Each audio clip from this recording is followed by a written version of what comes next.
be live. Okay.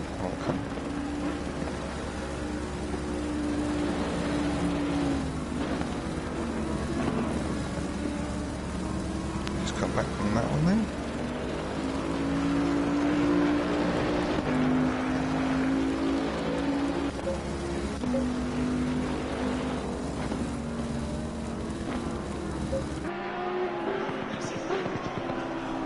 Yes, we are now live. Excellent, I can see it there. A couple of groups for us.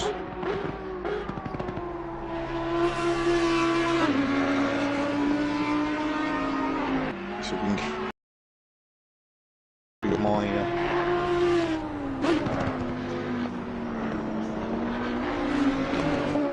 if you the people I've commentated with before or have raced against before. Come and have a watch. So yeah, we are go. So do you want to introduce what we're up to, and then we'll keep it rolling from there, because we've got just 5 minutes to go, haven't we, until we're into qualifying. Yeah, so this afternoon we've got a special event hosted by Thursday Night Racing, Ignition Sim Racing, and STRS, which is a French community. We've got 2 hours of Imola. We're going to see day to night transition and hopefully some mixed weather. All sounds really good. I'm looking forward to this one, and we've got, once they get into the race, there's no limitations with regard to tyres, pit stops, anything like that. It's all down to the driver, is it? It's all down to the driver to choose the best strategy for their race. So it's good to keep it open. Everyone gets a chance to do their own thing. And just as you're talking about rain, I've just seen the wipers flick on with Extreme Duo, and it is starting to rain quite heavily, so this is going to set us up for quite an exciting qualifying, I think. Well, hopefully. And who are the? You know these guys a lot better than I do. Who are your racers to look out for? Because it looks fairly tight up the top there at the moment. But I'm not sure who should people be watching for, really quick lap times. So Glitch, who we're currently on board with in the Ferrari, as he pulls over, he mentioned his name. He's a great racer, very quick. Diego is a Thursday Night Racing racer. He's also very quick. Original City, IRS admin, who's helping hosting this race. He's quick. And he's in the McLaren, in the pits. But apart from that, I know a few others, but some of these drivers are new to me. So could just be suck it and see, I think. Well, do we think these guys out there at the moment are being caught out on the slicks? So in realistic terms, they're not likely to do too much more in the sort of just under 3.5 minutes we have remaining. No, a wet sort of track time would be 1 minute 48 to 1 minute 50, depending on how heavy the rain gets. But with greasy track, you should be able to just about keep it on track with dry tyres. Well, and we've only got 1, 2, 3, 4 drivers out there at the moment. So, somebody just pulling into the pits there. So it looks like this session is going to finish fairly much with everybody back in the pits, I think, because there are now only 3 cars out on the track. So this could, as you say, really shake up the field for qualifying, because if it's wet for qualifying, power is not going to make so much difference. It's going to be more down to the driver. Yes, especially here. You've got to avoid the curbs. Tricky in the wet, coming down the hill. Oh, through Aquaminerale, because you got those 2 right-handers, and it's just trying to get just right as you're going down through that first section, so not to run too wide on the second section, otherwise you get a track limits warning, don't you? Yeah. I'm running wide in the as you drop down the hill on the right hand for the right-hander. You need to avoid the curve on the left-hand side in the rain. It's just a no-go. Well, talk of Aquaminerale, for those out there listening, I'm sure a lot of you have seen it. Have you seen that footage of the guy, I think it was in like a Renault single mate cup, going through both turns of Aqua Minerale completely sideways. Yes, very enjoyable to do. It's like down a couple of gears, keep your foot in it, and carry on. That was absolutely stunning. You think if you catch that, you're doing well, and he certainly did well, didn't he? He did do well. Oh, and we've got our last driver out on track, just pulling into the pits. Big Noel has just pulled in, who's currently in third place. So, with 1 minute 15 to go, everybody is parked up in the pits. We'll be getting ready for qualifying. The 25-minute qualifying coming up, and hopefully we'll see some good lap times. Well, what would yours with a 25-minute time in the pits? Sorry, a 25-minute qualifying. What would you do strategy-wise? Would you get out there and just try and keep in the groove and carry enough fuel for the whole session, or would you break it up? First of all, I think I'd see what the weather conditions is going to be. If it's dry, you need to get out there as soon as possible. Use that dry track to get the lap time in. Because here, the wetter the track gets, the more difficult you'll find to get that quick lap time in. Well, because I'm very much at the... Oh, there we go. We've the qualifying session is just kicking off. We are, very much at the... or I'm very much at the amateur end, and I find the situation that I end up having to sort of go out and do several laps to get it in the groove, so to speak. Yeah, definitely. Especially in the wet more. Learn your braking marks, how much speed you can carry through, which curves you can take. Yeah, it's very, because those curbs, and I follow a lot of motorcycle racing as well. And when it comes to the wet, the curbs really are out there to bite you, and particularly with bikes to spit you off. Yes, definitely. So you're just going to have to bear with me a sec, because the great glitches of ACC have come to haunt me. So I'm just having to re-enter the server. From spectator mode, sometimes it can get a bit problematical. So at the moment I am completely flying blind, so I'll rely on you to tell me what's actually happening. Yes, so we've got a few drivers out on track. We're currently on board with Glitch in the Ferrari. He's just on his out lap. With Extreme Geo, he's spun. Got Slow Wolf out in the Bentley. EK2000's out in the McLaren. Yeah, Chris is out in the Ferrari. Auto GT's out in the Bentley, which should be a good car. Should be a good car in the rain.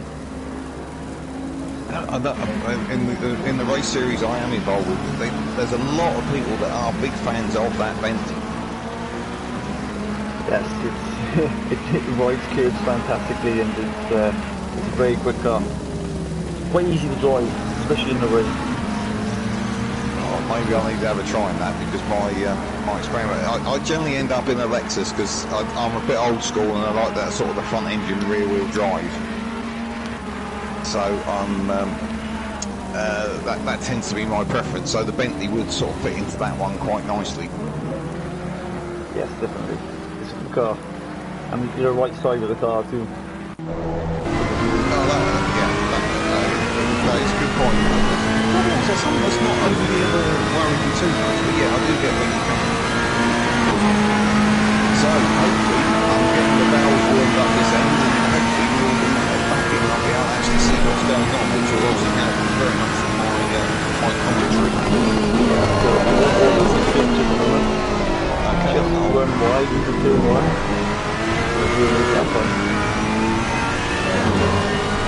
Wet one out there at the moment. Well, I'm on with Extreme Geo. I failed my GCSE French spectacularly, so I think I was even as low as unclassified. So I will apologise in advance for any French racers who are upset by the pronunciation of their names by myself. It's really not my core skill, but I will do my best. I will join that apology as well.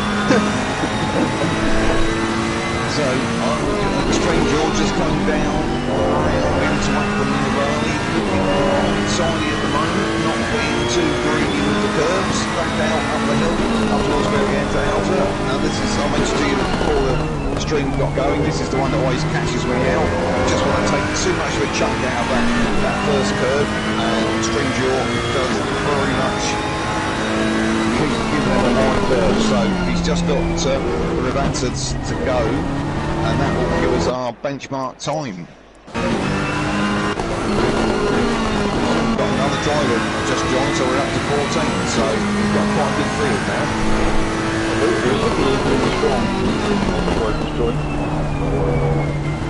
Right, here we go. Extreme's just coming up to the line, so give us our first benchmark, assuming he hasn't been naughty and done any excess of truck limits. Yeah, 151, so you were reckoning the high 140s for a wet time, so we should see something coming a little bit quicker, do you think? Yeah. Just cross the line. Wide cross the thing.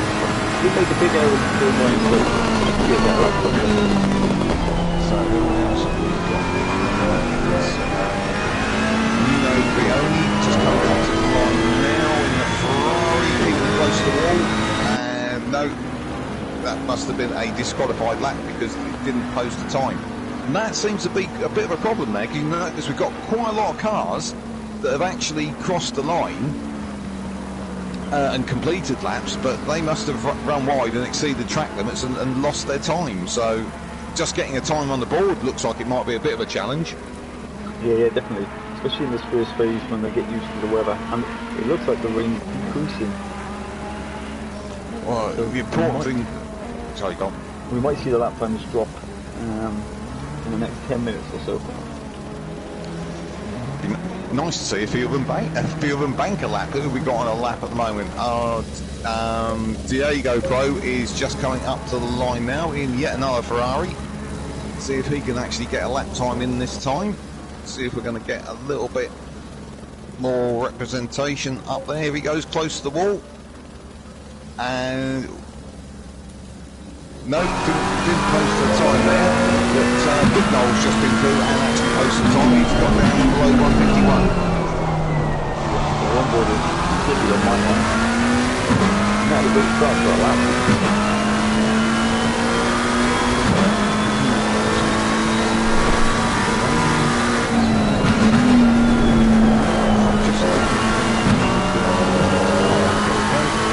Sky Food just got that line in the Bentley, which you reckon was good.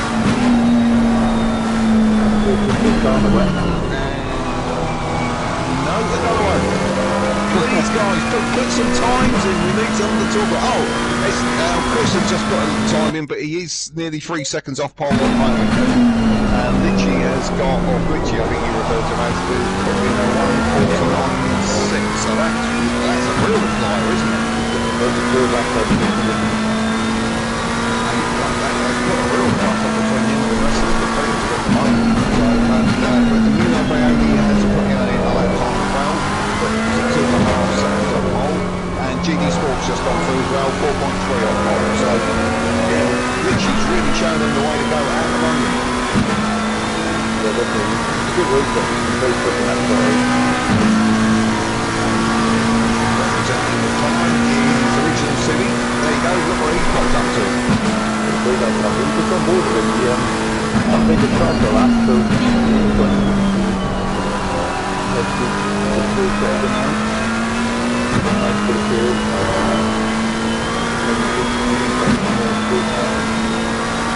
This is where the track is really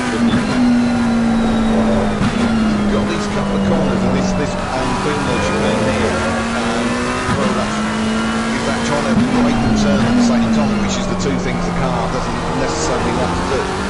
And you have the right to say Variante Alta where you're going down, turning that first corner, but then trying to break the second part of, sorry, not Variante Alta, you've got those sort of two right-handers together, and you're trying to force the car to do two things it doesn't necessarily want to do together.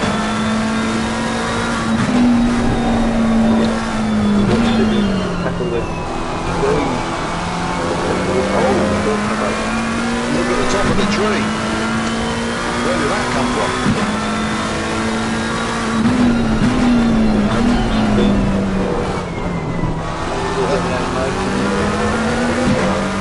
DK200 with a 148.5, which is where you predicted the times were going to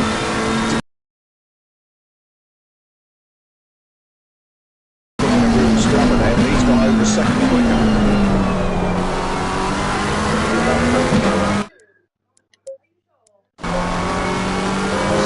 Just looking down here, one in across the city's coming up to the line now, so going to see what he can do. He's currently 2 seconds off pole, and now he is 1.3 off pole. So where did that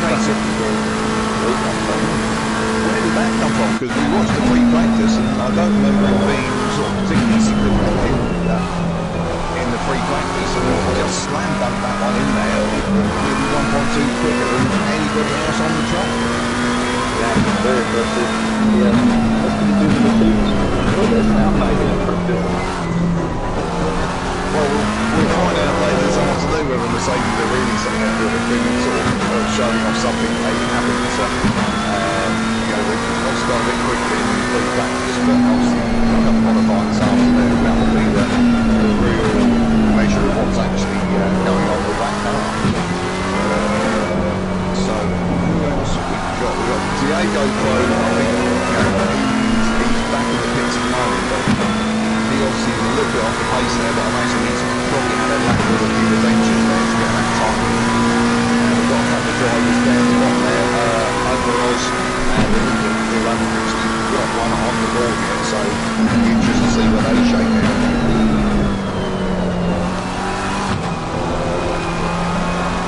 Looks back in the pit.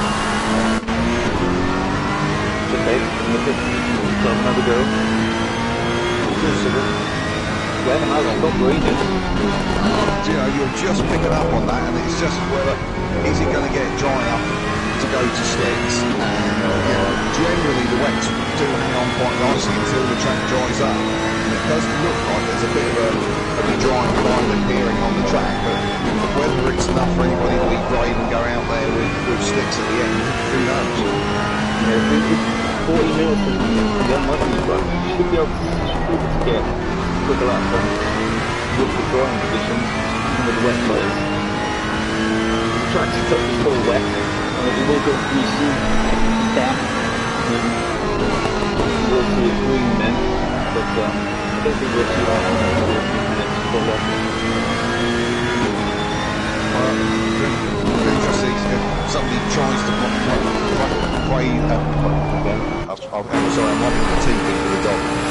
If you try and play a bit of a wild card with try on slicks, because it does look like the race line does look that bit drier. You can see the puddles on the outside, so as long as you don't wander too far off, you might get away with it. You never know. Oh, original Civvy didn't get away with it. Up the top there, and Peritella, he did a pirouette, so he's parted back in the pits. So who have we got coming through now? We've got Diego Crow, who's quite a bit off the time at the moment. He's just coming across the line now. Is that going to be a little bit quicker one? No, there must be an outland. And someone else has had an adventure. Chris has had an adventure up at Rabatza. Again, that's another nasty little corner, isn't it? The first one into Rabatza, because you'd be braking downhill and you've got that little bit of a right kick just before it. It just sort of tries to unsettle you, doesn't it? When you try to fling the car to the right to start with, brake, and then hurl it to the left. It doesn't always want to comply, does it? No, it's very tricky on the braking edge. You have to brake it hard right, not take too much of that left hand to push it in the wet. Oh, we've got somebody new at the top. Oh, yes, we have. GT. Look at that. 148.1. He's got more than him. Get him out. Got another one. Let's stay on board with it. Get some. That's so far. But interestingly, look at the one thing, particularly as being one of the slower drivers on the track, is always looking for space, so I don't end up hindering anybody else. Oh, that's Chris has just spun it again at Tosa. So I don't know, has he gone out there on slicks? an Avenger. Slow walk. Oh, he's gone back to the pits. I think that was down at Imola. So looks like they're all getting a little bit. Oh, and somebody else is having an Avenger as well. Olympic has come off at Imola and just getting going again. I think in the green Bentley there.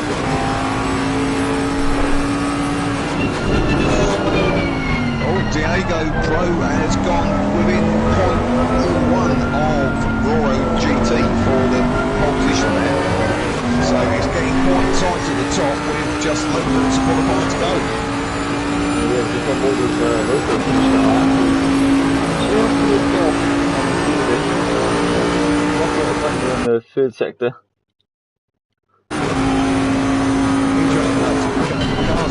Spread out a bit. Well, I noticed they all seem to be bunched up one part of the circuit. Before we had a few little adventures with drivers there. So now I always tend to look for space, and just to be the drivers that managed to get themselves not really made an ideal situation. Especially with the track delay, you need to really get the structure in on board the stage and everything improving.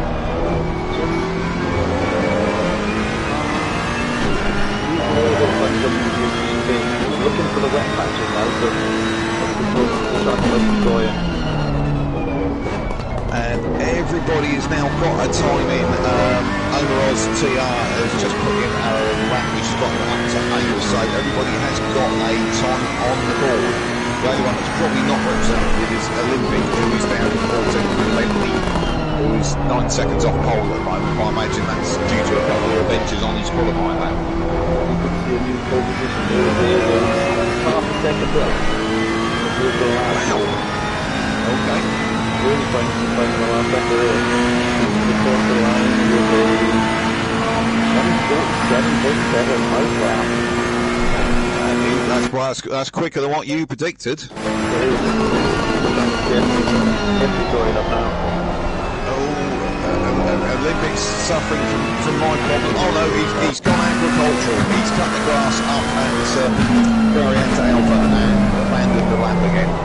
So he's back in the pit. So he was just getting caught by somebody else up there. I think went wide just to try and create some space, and unfortunately went so wide he was cutting the grass. So that was the end of that. Awful lot of cars in the pits. I know I'm rattling on about something I predicted earlier. Do you think there's a couple of people looking to go for slicks?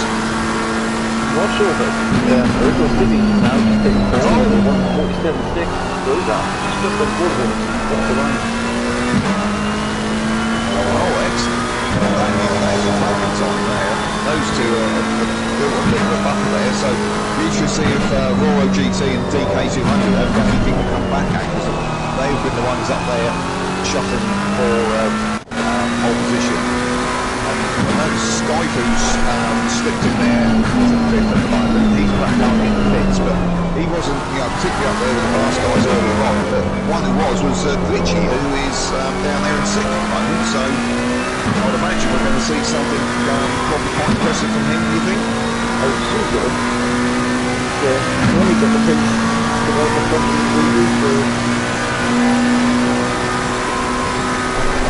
I'm still wondering if someone's going to throw slicks on this, because it stopped raining a little while ago, and these cars have been pounding round, and even when you look offline now, there's no puddles or big wet patches that there were when they were going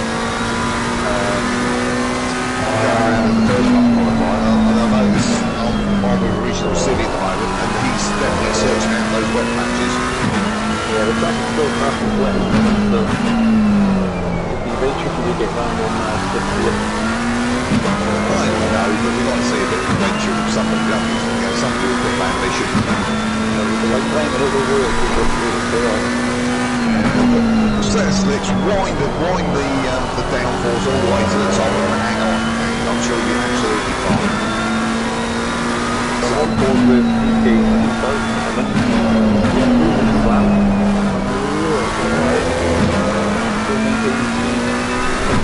Japan, very non-fixed.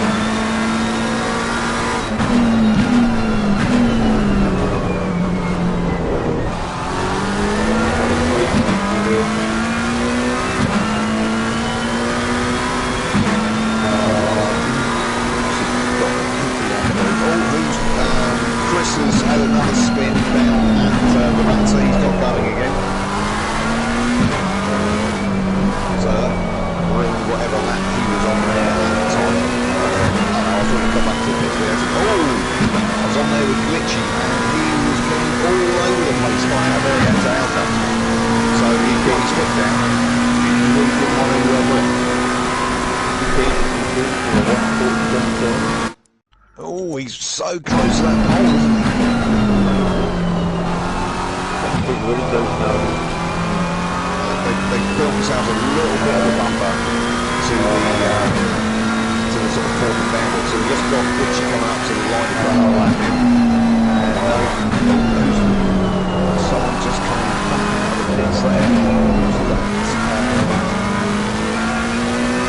GD Sport. So just looking down to see if I can pick up anybody. Old Diego Bo's gone for the pits, so maybe that's for one last set of fresh tyres, do you think?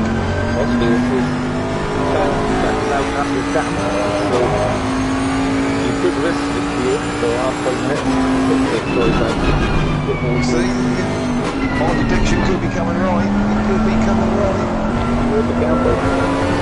Well, if you're down there anywhere between, I don't know, or anything sort of 7th and below, I think, well, is it going to make a massive difference to my race if I go out there on slicks now and gamble it? Because what's the worst? That's probably where I'm going to end up. Oh no, look, who was that? Somebody just came out of the pits and slammed straight into the pit wall. That was embarrassing. It was one of the Ferraris, but he quickly reset himself back to the pit, so I can't actually tell who it was. I think it might have been Extreme Jura. So didn't quite give it enough right hook and slammed straight into the pit wall, which is always embarrassing. So more than the Eagles, and I think the Eagles gone for the slip. Even around for it, trying to get some temperature. That's what, you know, the sun's out, there's no puddles, it's got to be worth a gamble, isn't it? So the group that bit, and then it's just shot back to the pits. It's a pity we can't see, I do a lot of commentary on GT Sport, it's just a pity we can't see what tyres they've got on. Unless there's an element of this simulation that I'm not aware of that I can get access to. yeah, I think the Eagles definitely on the yeah. Yeah, I'm with you. I'm watching him, and he's definitely giving it a lot of weaving there. Yeah, he's on dry one. But if you go on board, what's this on the bottom right corner? Dry one. Ah, okay. It's definitely on dry tyres.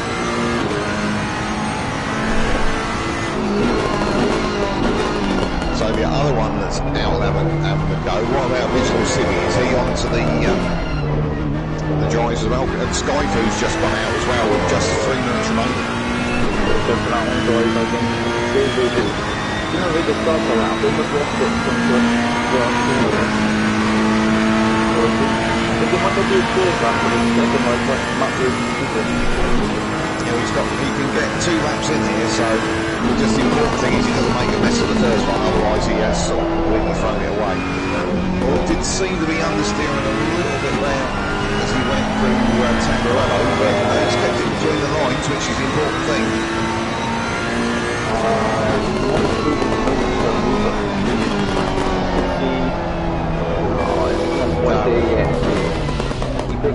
Yeah. No. What did I predict?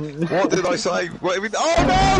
Oh, the stewards will be having a chat about that one. Oh dear. He came right out in front of, I think, DK 200 there, so I think DK was on an out lap, so probably not too bad, but he came back on the track there, you know, right into the path of DK 200 there, so they all got away with it, so I think he didn't still start on the lap. I think all these guys are on. See, Akron Mirali's caught out Diego Bo as well. Ran wide on the exit, so he seems to have backed off now. He's trying to get some heat into those tyres, but I think there's a definite dry line there by the look of it. You've just got to get it just right. So we could see a curveball by somebody in the midfield here. Could you just leap up and they can get it all right? Yeah, keeping it on the track on the lap, getting as much off there. Just keep your foot brushing the brake as well. Just to get the brakes up to temperature and try and get some heat in those tyres as well. So, okay, here we are. Everybody's out on track, so they're all having a go at it now. There's a definite dry line, so I think we're going to see these times tumble. Hopefully. It's going to be on track for the way. Wow. what Senna was always famous for, wasn't he? He was like the last one to cross the line as the time ticked down, and the time's just got a minute to go. So someone who's about halfway around the track at the moment would probably be the good bet for someone who's going to get a good lap in. And that's probably, my best guess, is probably Original City, because I reckon he's a minute off the finishing line. So I think he's going to be the one that makes the difference here. 20 seconds to get to the line. So, when you make the line, 15 seconds to go. Diego Pro is looking a lot tidier. He's found where the grip is on that first little adventure he had. So, just really see time's up now. One to watch is Bobby Bignol, who's put a really quick first sector. So we could have a bit of a shot. Oh, he's back in the pits though, so that didn't work out for him. But Diego Pro is still going, but he is catching that around the race. DK200 just in front of him. Severe validates for that. Oh, that's all over then. That was all over. Doesn't improve.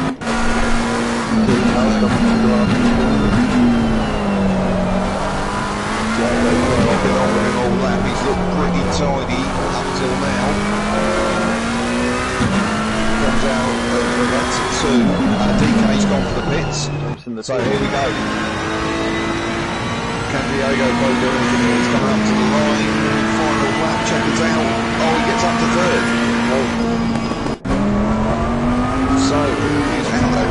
Roro GC is still out there. No, he's called it a day on that lap.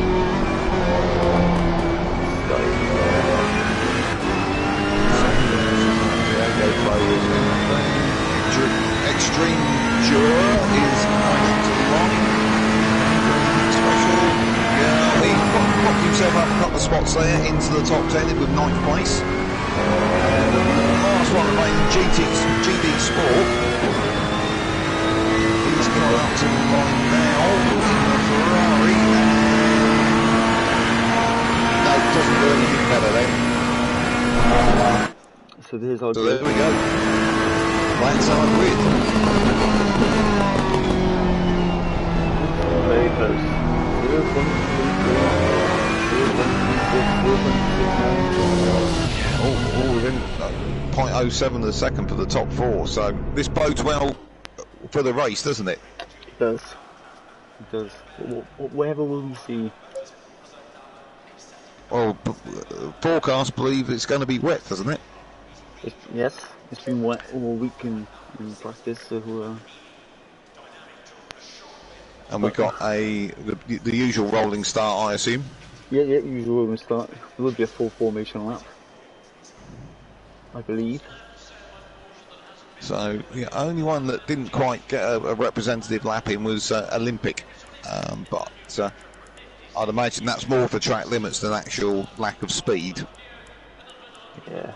Probably doesn't get a lap in. So, interesting to see all the GL drivers are very much together in there in 7th, 8th and 9th. They've obviously got very similar performance there. Yeah. Just looking at the gaps. Yeah, there's looks like we're up for a few battles there. No, so particularly at the front, you know, top 5 within 0.2, and then you've got, you know, little packages of drivers that have got very similar times. So hopefully that's going to reflect in some nice little battles going on up and down the field. Yeah, there's a few drivers you might see have better race pace than qualifying pace. Yeah. So they're all getting their cars sorted and ready, and there we go. We've got the rain. So watch out for slippery curbs and remember to brake And 5 minutes until start. Well, that's going to be a little bit painful. Yeah, it's betting gives the drivers it's a 2-hour race, so a little bit of the advantages of sim racing. A toilet break is good. Yeah, well, it looks like I've got the curse of the proverbial ACC again, and it doesn't. Yeah, second commentators, it doesn't seem to like giving them consistent access to the spectator mode. So just as they kick off from the grid, I will have to hop out and hop back in again, but I will still be here on audio. So do you want a little bit of history of Imola from my magic book of facts? Oh, yes. Well, it's 40 kilometres east of Bologna in Italy. Actually opened in 1953 without any of the chicanes, so any of the variante outers, and obviously we know it back in the days of Tamburello and Villeneuve not being the corners they are now. One of the reasons it couldn't be modified dramatically on that first section is there's an actual river that runs alongside the track at that point.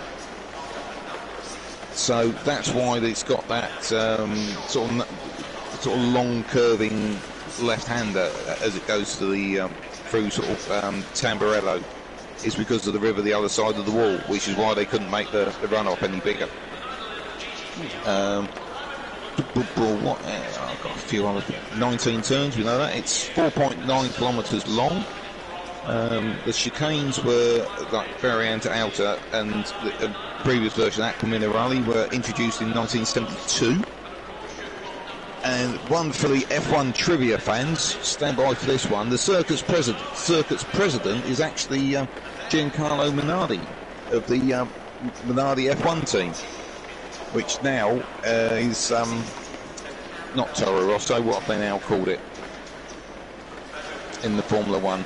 Can't remember what the secondary name is, but there we go.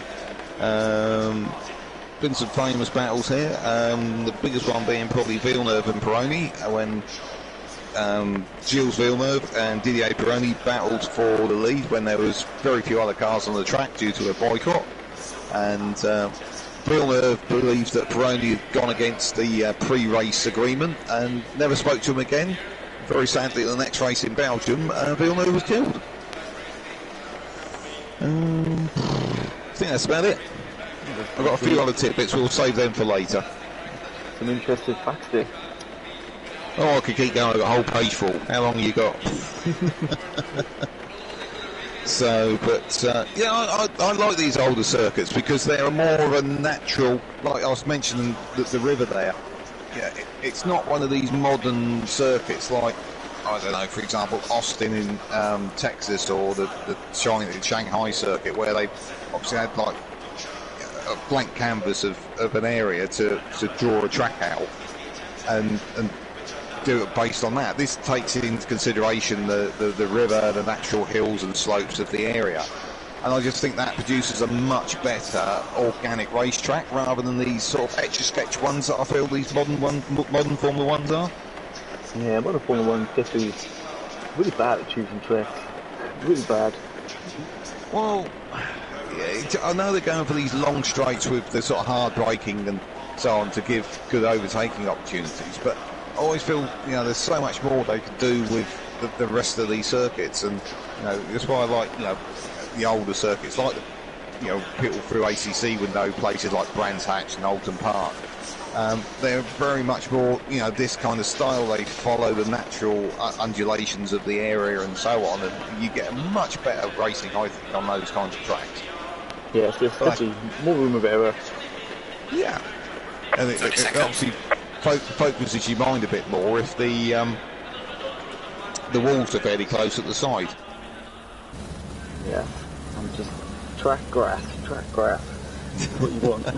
It's evil when you're racing, but You're just like no, bang! Oh, in the wall,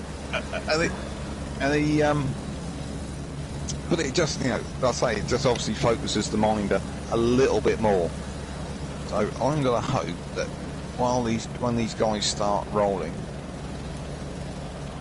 which hopefully they are, I can hear engines going. Yep, they're off. So I'm just going to quietly reset, and hopefully I will be back in with you in a second.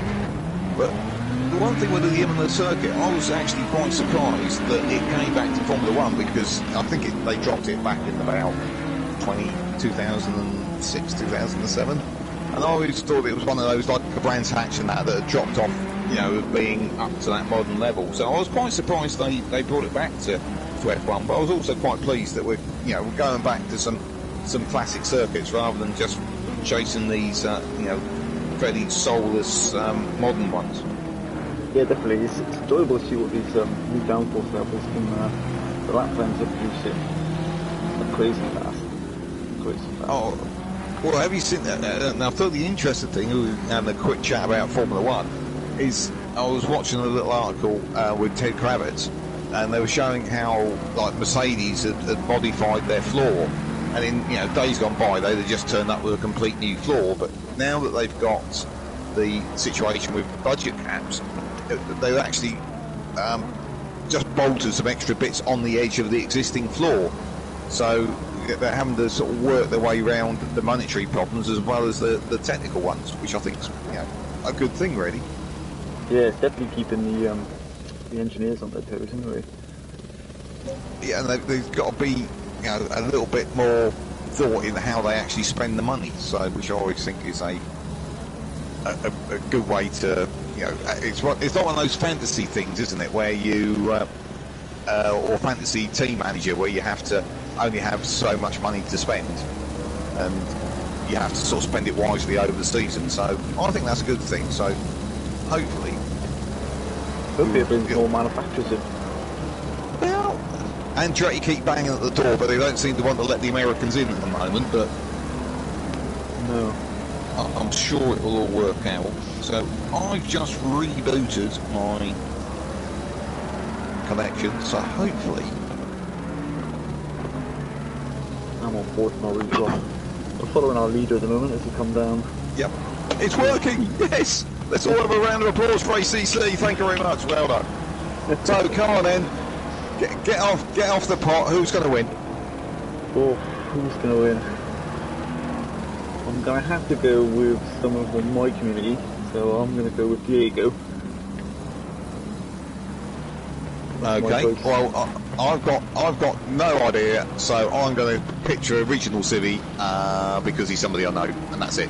It's as technical as that, because I haven't got knowledge enough of the other ones. So, and here we go. We're rolling up start. The rain is coming down. Extreme Jure is actually sat in the pit, so he's gone for a pit lane start. So I'm not whether he just missed the cut-off, so he will join after these guys have gone by. So here we go. We're waiting for the green light as they roll gently up towards the line.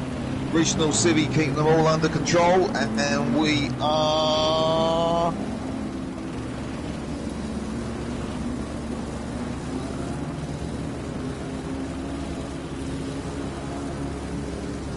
Oh, here we go, green. I thought I got my timing right, but I hadn't. But Regional Civvy gets a good start away, and they're three abreast. Look at this, down to Zambarello. This is going to be brave as the brave. You could lose it at the first corner, you can't win it. But they just about managed to get through. And it looks like DK200 had a cracking start there from fourth. He looks like he's up to the second. He did. He had a great start. Caught them all napping. And here we go, the timing is just sorting itself out. Extreme Jura has joined us from the back of the from the pit lane to the back of the field. So here we go, round Tosa for the first time. And actually, that was a DK200 that got in front of Original Civvy as well. I didn't realise that those two had swapped places. Yeah, so DK had a hell of a start. Great start from DK. Really caught him napping. And I think that's Sky Fu. Oh, no. Bit of contact here. What happens? Oh, well. Who was that? Was that Diego Pro with Sky Fu there? I wasn't quite sure. Yeah. Got too much fear, more contact with Dutch and... Yeah, somebody off there in the background. That was Chris. Oh no, he was ninth there to start with. So they're coming round Ravazza 2 to complete the first lap, and it looks like Original Civvy is easily keeping with the pace of DK200 there. Yeah, really good for the back. That was good for the front. Well, that's a bit of a surprise because, in free practice and initially qualifying, the Ferraris were definitely the ones up the front there, weren't they? And then all of a sudden, these two McLaren drivers have kicked the door open and come through to the front. Yeah. Like from Bentley, Diego and the Ferrari fourth. This is the walk on the fifth in the bending. I think our next action is going to be Diego Pro on Skyfu, because he look him down the inside as they go to Tosa, and Diego Pro looks like he's got the move done, forces the Bentley wide on the exit, and he's got the move done. So Skyfu up into third and Diego Pro in the Bentley down to fourth. Oh, the other way around. Diego up in the 30 in the Ferrari. Yeah, got that back to front. I got the change and just put it back to front, so I just caught the move. So let's just have a look who else is under attack there. Let's have a look. That is the problem when you don't recognise the drivers. So looks like Diego Pro is moving away from Skyfu. So I'm just looking a bit further down to see what other battles we've got. Oh, we've got somebody off. Chris is off again. He's in the gravel down at Aquamillarali on the exit in the Ferrari. He's just turned it round and got going again. But I think that's dropped him effectively to the back of the pack, excluding Extreme Jaw, who started from the pit lane. I think Glitch is on the move too. Well, better cases from the drivers in front of him. He looks like he must have lost out at the start, didn't he? Because he was, I think he qualified about 6th, and now they were like 6th, 7th and 8th, the GL drivers. Yeah, we had him and Chris come together in the chicane. Ah, okay. Didn't catch that one. Well, the one that now looks a bit racy is Omeroz in 7th in the Bentley, is up with Bignol, who is 6th at the moment. He's just behind him. Yeah, the glitch behind him. Some close action, yeah. So I'm just scanning my eyes down to see if there's anything else getting close. I can't see anything at the moment, so I'm just going to sit with this battle for 6th, 7th and 8th. It looks like it might get a little bit racy in a minute. I agree with you, the Glitchy in 8th, he's catching these two in 6th and 7th at the moment. He'll be taking a little bit of time out of DK here, but runs wide off the track, back on now. Really didn't Diego cut the advantage down. Oh, hang on, we might have a move here. Omeron's in 7th, he's coming up the inside of Bignol. No, he can't get it done. But there was a mistake there from Bignol, and that slowed them both up, and that's let Glitchy caught up. Oh, Glitchy's across the curbs. He got airborne, but he's kept it pointing in the right direction. So I think from Omeroz being the attacker, he's now the defender from Glitchy in 8th to defend his 7th position.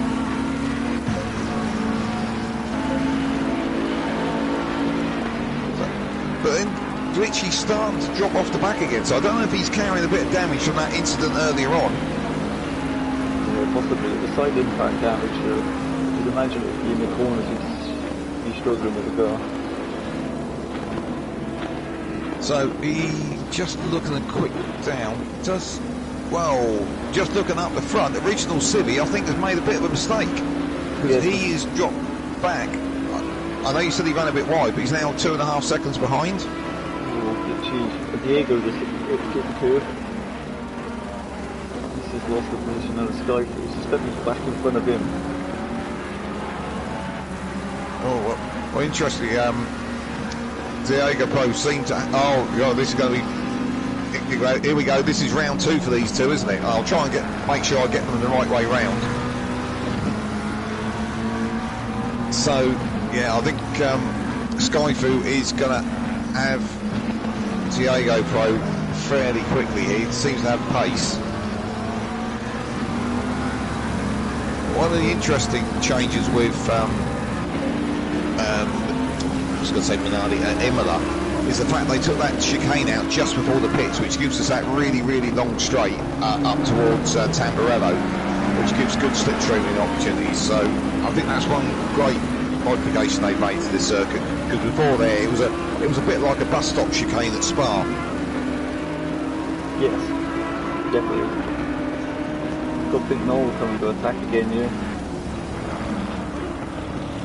Let's have a look. I'm going to hop back and forwards between these two because it's fairly tight here up the front. It's a little bit quieter down the back. Chris, I noticed, has made up a couple of spots. He dropped to 13th. He's now back up to 11th. And Extreme Jura, I noticed, is on the back. I know this is the battle for last place, but in 14th, Extreme Jura is right on the back of Olympic. And Extreme Jura started from the pit lane. So he's, as they go through with that, so right on the back of Olympic. Oh, the fact he's got by him. Unfortunately, I had a close-up camera there, which didn't let me see it, so...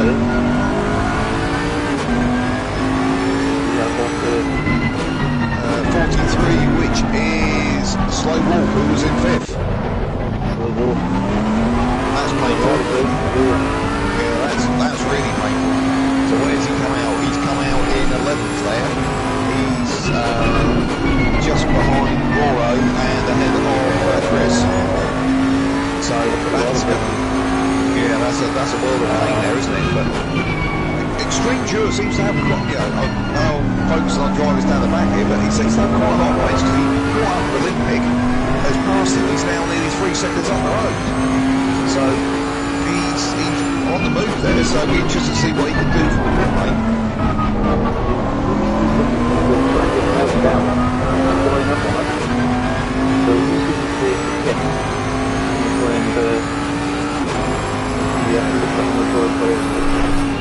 Well, the interesting thing is this going to, because the other factor you need to come into this with is obviously fuel.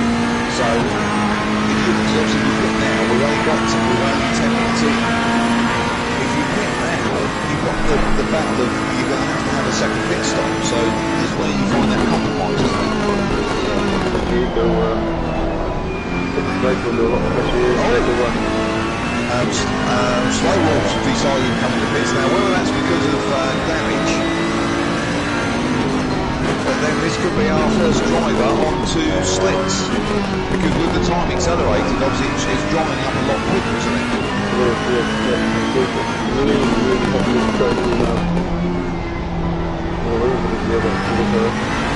He definitely seems the quicker driver out of the two, but he's just paying the price for that mistake, isn't he?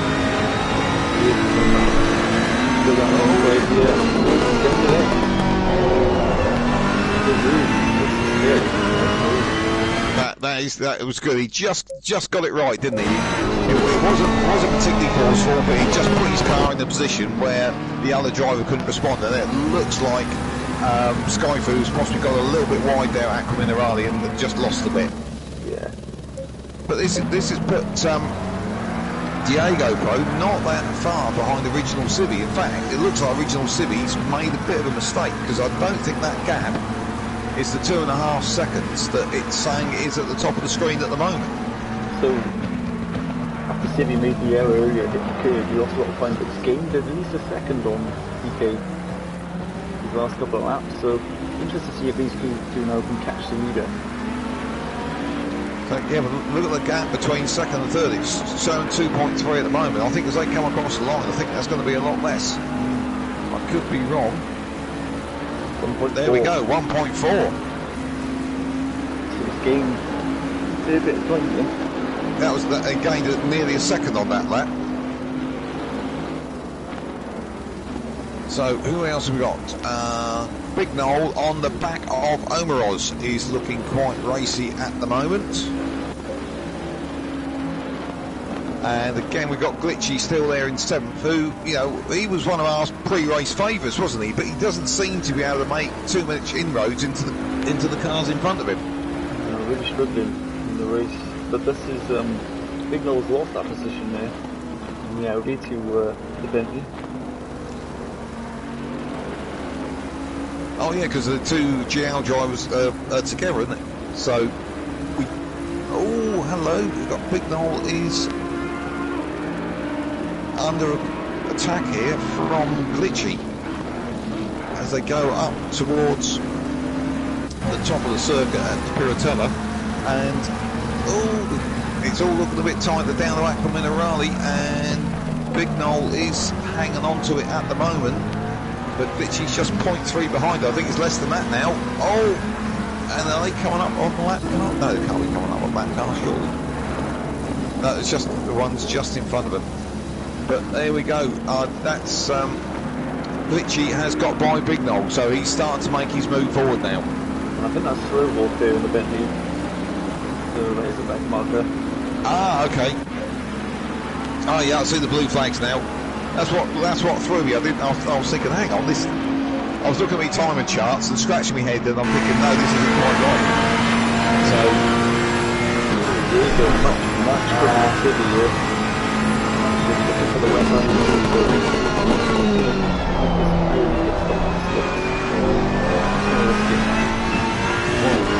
So he's going to risk it because effectively this is 6 times. This is an hour and a half into the race. So you sort of commit yourself to a 2-stopper here, aren't you? Whatever happens, because unless we get a significant change of weather back, so it goes wet again, which is obviously going to control your hand. They are committed to a 2-stop. So now the track's dry. Personally, I would be diving into the pits, putting on a set of slicks, filling the tank absolutely to the brim, because you don't know what strategy you're going to need to work later, and getting on with it. But these guys seem to be hanging on to track position by staying out there. So we've got Chris in the pits. I wonder if Chris is going to be the first man. He's down at 11th. Chris and Olympic. Well, Olympic was at the back, I think, as well. Oh, just coming into the pits. Diego Pro was having a look round the outside of the regional civvy there, up at Variant Outer, but he was just completely on the wrong side and there was no way round, and unfortunately that's cost him quite a bit of time off the back of regional civvy. Back for a second. It'd be an interesting battle between the two. Sprouse very fast and short line. What we need to see is one of these top 4 going for the pits, because that may cause a domino effect with the other ones, I imagine. Yeah. If they're clever now, they'll keep an eye on Sky Crew. Let's see. Just have a look. Chris, he's just come out the pits, so I'm assuming he's probably going to be on the right.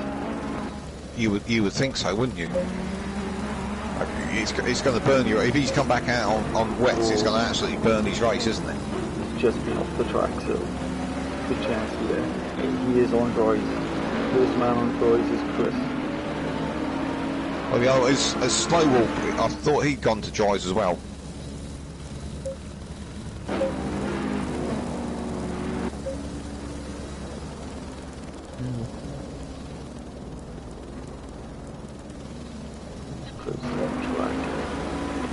Glitch has pulled away from Bignol. He's catching the Bentley now. But Omerods have made quite a time gap between to Glitchy, because hello, we got action at 2nd and 3rd.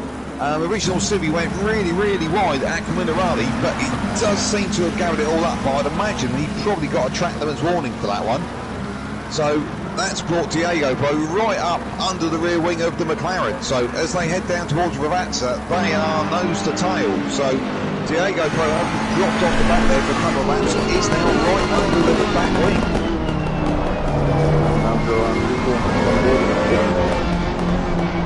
And Skyfood's not that far behind as well either. So if these two hold each other up, across the line again.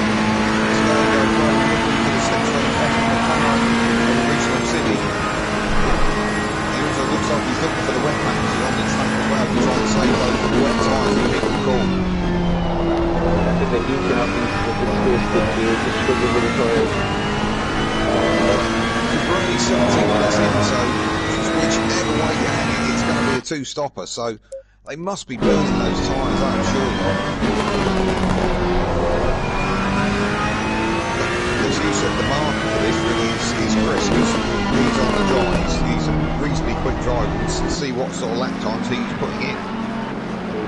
man to watch at the moment. Diego Pro is getting his armoury all back together again to have another go at Original Civi.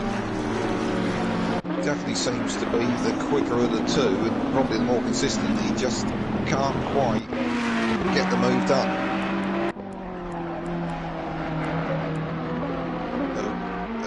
There's a little bit of a battle happening down to 7th and 8th because it looks like Omeroz has got Roro just behind him. Omeroz has lost a bit of time there, so he must have lost time getting overtaken by Rich, which is up in the 5th now. Osman's fallen back again, big and all.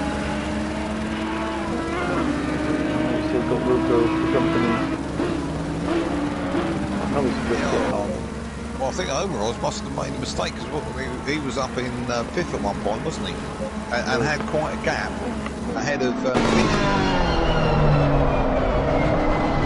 there's a mistake there somewhere. We have to say there's a mistake there at some point. What more than 5th and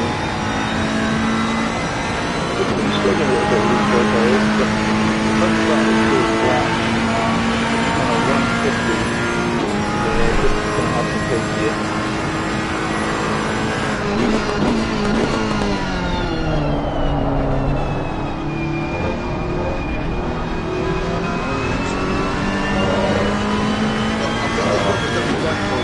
As the race goes on, it's going to shake the order a little bit, hopefully, as time goes on, and talk shake up the orders. Skyfu. Oh, hang on. Diego Pro's lost the lead. No, who's lost the lead? No, DK's gone to the pits. DK's in the pits, so he's gone for the dry tyres then. Yeah. So he's pulled the trigger. So that looks like it's going to bring him out in a fairly clear bit of track as well. He's got GD Sport coming. Not GD Sport. No, he's GD Sport has pulled into the pits. So that's brought DK out in a massive gap. He's going to have no sort of traffic around him at all, whereas all the other cars are the other side of the circuit. So that should work to his favour. So be interesting to see what the next three going to do. You know, Original Civi, Diego Pro and Skyfu. They're all in the battle there for the lead. Are they going to follow DK's... Civi makes an error. Civi just made a big error there until second to last corner. Ooh, that'll cost him. Diego's all over him now. You're going to see him jump into the Original Civi's in the pits. Diego stays out though. It looks like Skyfu's gone to the pits. Well, yeah, so Skyfu's gone to the pits as well. So GD Sport's in there as well, but he's not at the moment a contender for the front of the field. So the only one of those that hasn't gone out is Diego Pro. So I suppose the thing with this is, I'll sit with the guys in the pits if you want. If you want to stick with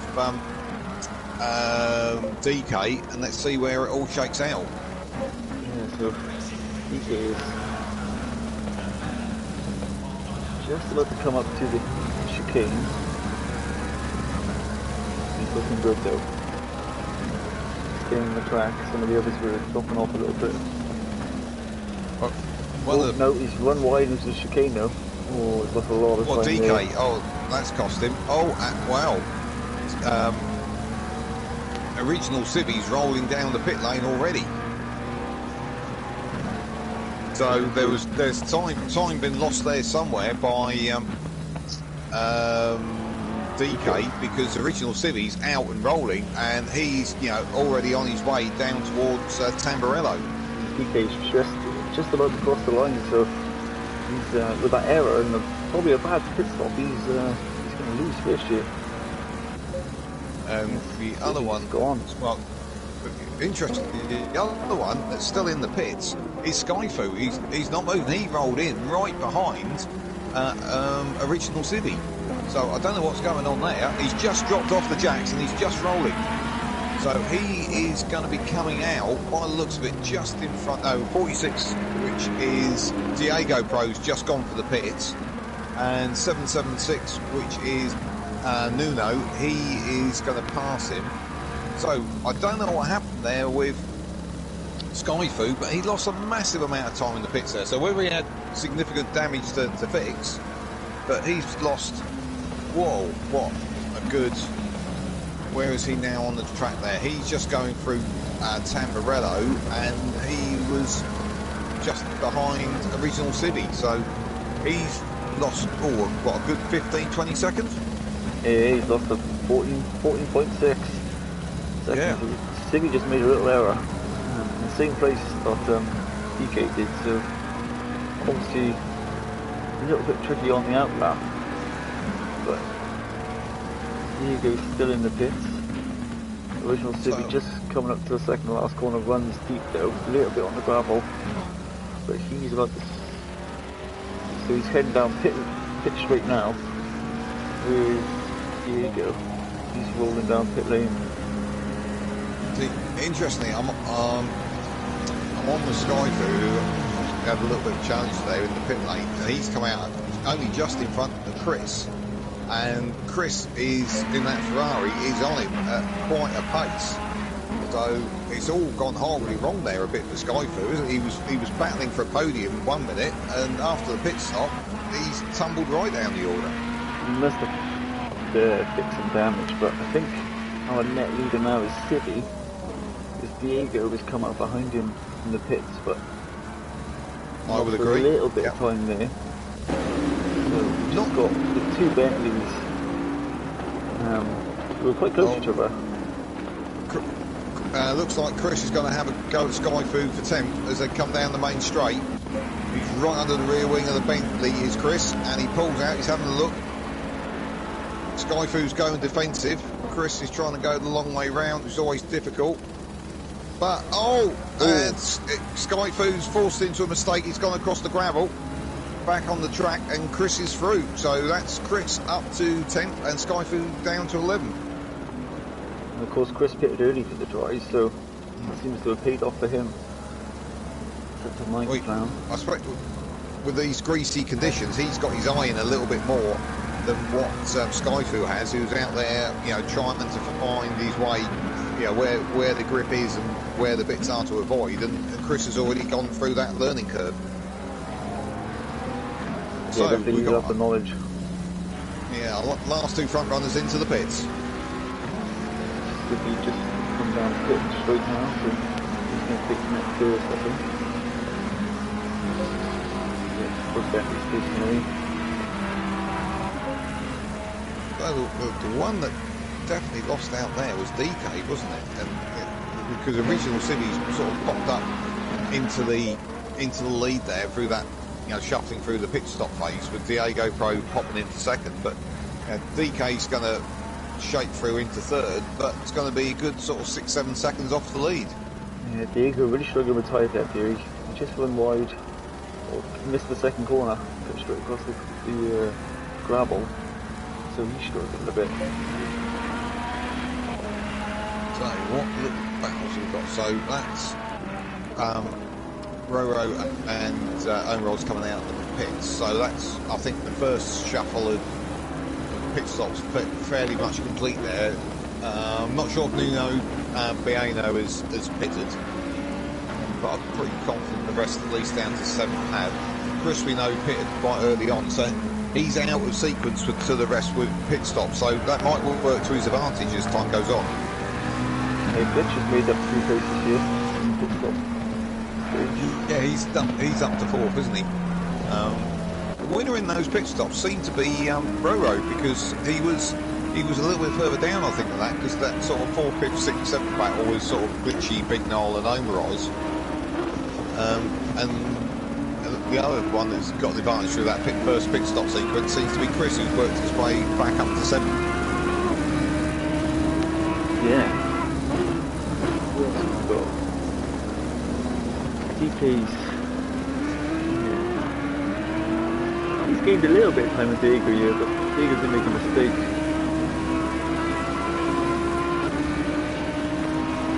They're all doing the thing that the commentator fears. They're all spreading out rather too well. Yes. And awkward gaps where no one's really that close enough. Okay. Well, while they're settled down, then we'll have the quiet minute. We'll have the Imola F1 quiz, which I'm sure you've been waiting for. Which British driver had his first pole at Imola?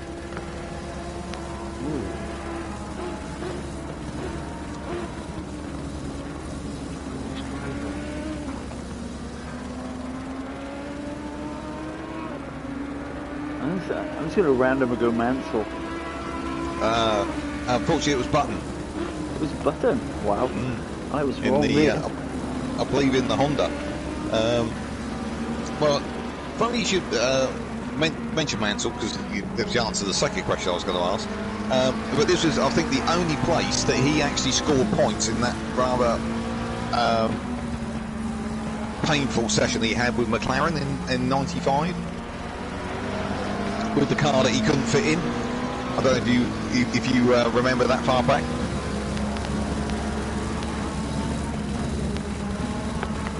Are you still there? I've lost you. Oh, there we have a minor technical issue. Hopefully the wider world can hear me. And Squid will be back with us hopefully soon, because I've lost his voice somewhere, so hopefully you guys out there can hear me. And while we went off to do that F1 quiz, it looks like Omeros and Roro are having a little bit of a battle here that we hadn't really expected to bubble up. But it looks like Omeros has got the upper hand in that one, because it's... oh, maybe not, no, it looks like Roro might be coming back. Oh, bit of weaving going on there. I think the stewards are going to be wanting to have a word on that one. I'm back. Hey, fantastic. Oh, we've got... I think the stewards are going to get involved here. We've got Omeros doing some rather unsportsmanlike weaving down the main straight as Roro's trying to get by him. I think there might be a little bit of an inquiry onto that one. But it looks like Roro has got a bit of pace over Omeros in 6th.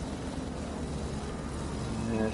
It's Bentley versus Bentley, but it does look awfully tight. It does. I think it's easy to get stuck here when you're behind the same car. Oh, well, I find it easy to get stuck behind a different, to be honest, any car.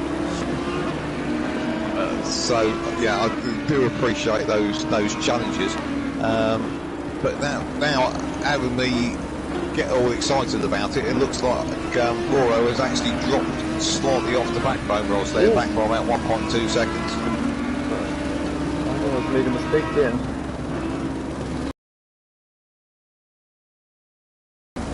But something different. DK's actually catching front two. Ah, okay, that's interesting. Oh, we've just slipped over quarter race distance. So we've got 1.5 hours to go.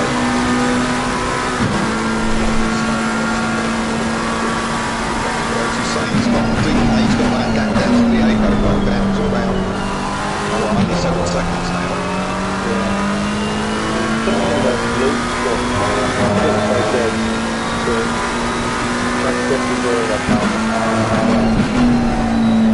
So we're going to get any more wet weather as the summer goes on. The other thing is that in the next half hour of race time, we're probably going to be moving in towards dark, because dark is usually around about 9 or 10 p.m, isn't it?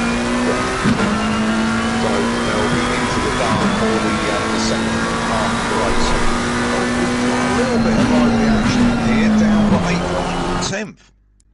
But they've obviously heard us and decided to close ranks so we can have something to actively commentate on. But we've got Biano, Chris and Skyfu. And Skyfu was one of the drivers who was up the front early on, but had a very costly first pit stop. He's down there now in 10th. He now seems to, after being a bit tentative after the pit stop, does seem to have got back on the pace. So it looks like these two are, Chris and Skyfu, are going to give Nuno a bit of a hard time here, I think. Yes. I think these three are out of position from each other. So it's interesting. The one who I think is most out of position is probably Skyfu, isn't it? Yeah, definitely. But as the track gets drier, we'll see who's. There's obviously some drivers will be better in the wet. Here we go, into Variante Alpha. Chris is down the inside of Nuno, and it looked like Skyfoo's being a little bit opportunistic. Yeah, and they're coming out side by side as they head down towards Variante Alpha, but Nuno's got the inside. Oh, Chris ran out onto the grass there. Let him go. So Chris is through to 8th. And he did, Skyfoo did get Nuno at the Ravazza, so he's up into 9th. So we'll be interested to see whether Skyfoo and Chris make a bit of a move forward here, because they are. Let's have a look how far off. Just waiting for the times to update. Good. It's got that little pig done. So yeah, there's a little bit of a gap up to the drivers in front there. So that pit stop really has cost Skyfoo, isn't it? Because he was up there with that leading pack, and now he's here, exchanging blows for roughly 8th place. Yeah, I think you should watch him now. Once he settles down a bit, you should be able to catch Chris. It was interesting. Chris got by Nuno so much more effectively than Skyfoo did, because Skyfoo's lost a couple of seconds there on Chris and given him a bit of breathing space. So I'm with you. Let's be interested to see how these guys work out over the next few laps, because they're both in clear air now. So we'll be able to see who's actually got the pace. Because it looks like Skyfoo's not able to shake Nuno off by the look of it. No. They have a little bit of contact still. Some cars are more sensitive to others. The Bentley's normally quite a strong car. The tank is often referred to. Oh, well, the other one I'd heard was the Boatley. The Boatley, yeah. Which I thought was quite appropriate. Especially when you compare it to the McLaren, I think such a big car. Yes.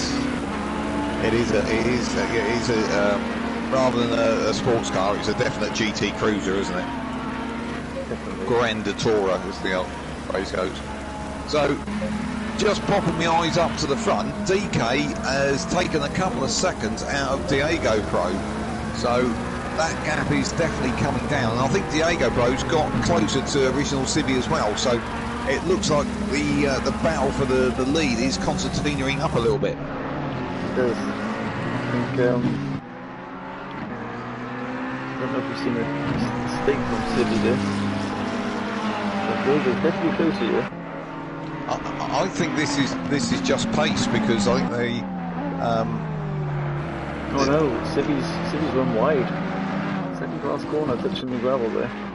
Oh, maybe a few little mistakes started coming. Well, you look, the track does look dry. Yeah, the track was greasy at the moment, so it's still a little bit. But it definitely should be a dry line now. Their current pace, I'd say, DK's a lot faster than these two now. That was 8 tenths that last lap. So it's down to 1.5 seconds, isn't it? City's starting to struggle a little bit here.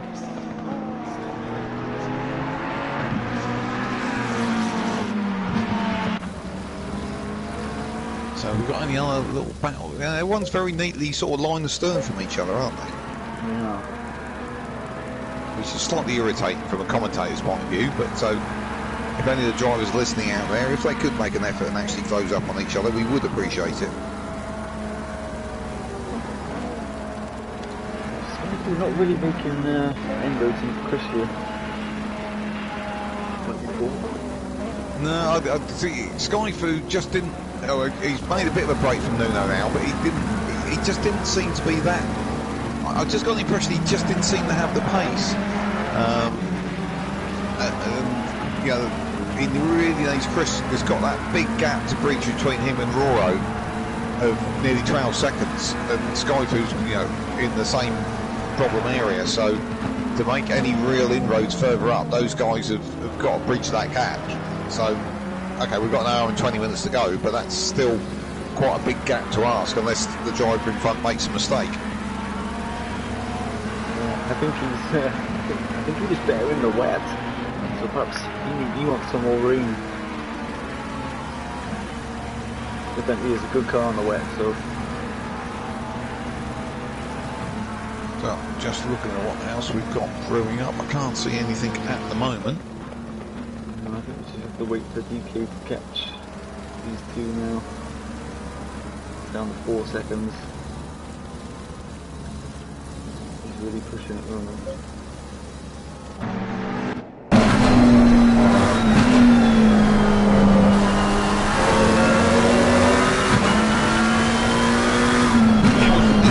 That gap between Diego and Regional City is just closing out fraction by fraction, but not massively, is it? I think he's predicting to see the DK though.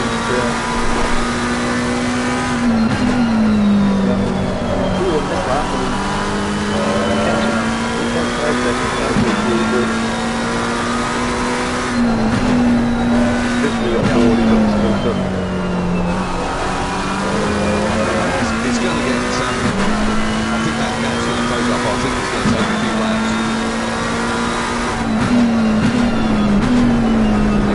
Back marker.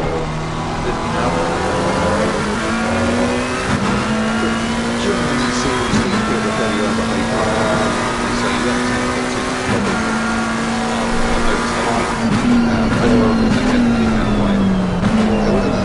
Down the bottom of the field, still happening with other cars, so that's always right. Pretty simple for the drivers to get by without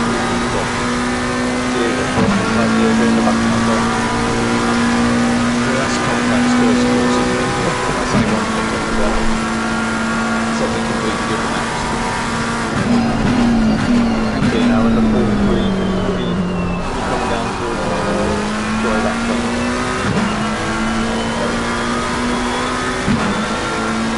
That's a 4 second now. You can see the lap time coming down as well. Just down to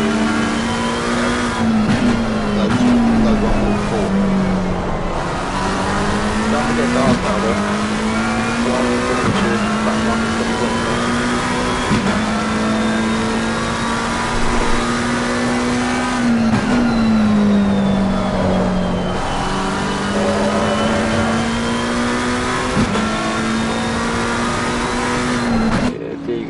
DK is really pushing.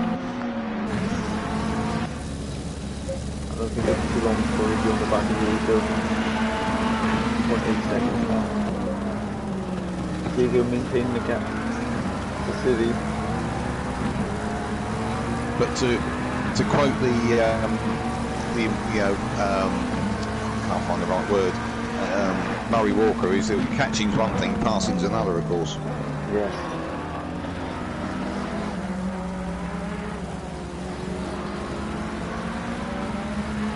Well, we've got a bit of a comment back on the in the comments.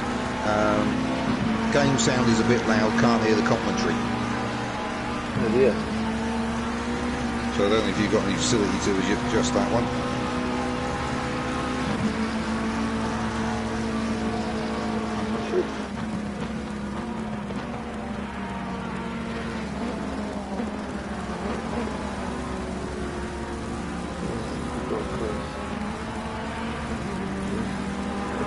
Spread out now.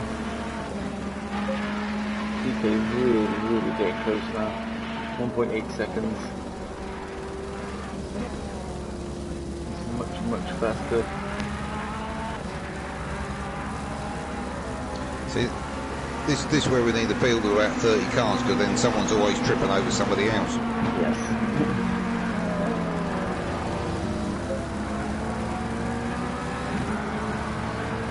City's going to want these to the battle here. So it starts to get dark too. So the car's got the lights on now. So this will be interesting. Look. Track temperature's coming down. Who's got their tyre pressures right?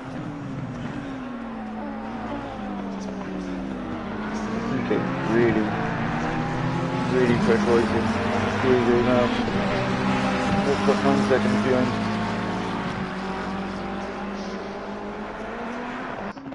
Yeah, DK's made some real inroads there, hasn't he? Yes.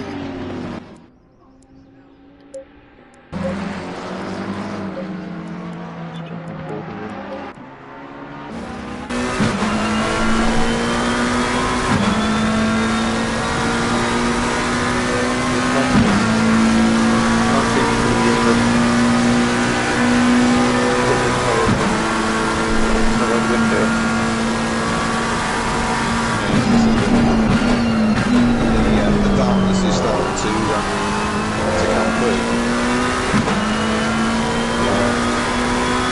Do got these on-board shots.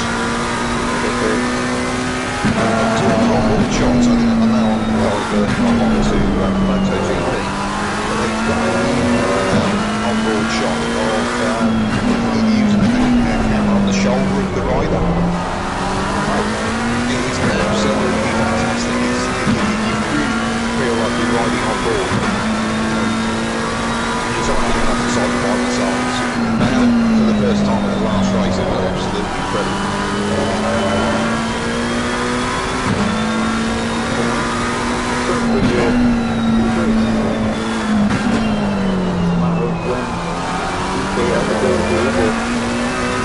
Well, the obvious overtaking point is into the real mode, isn't it? Yeah. Sorry, into TNRL, I should say. Yeah,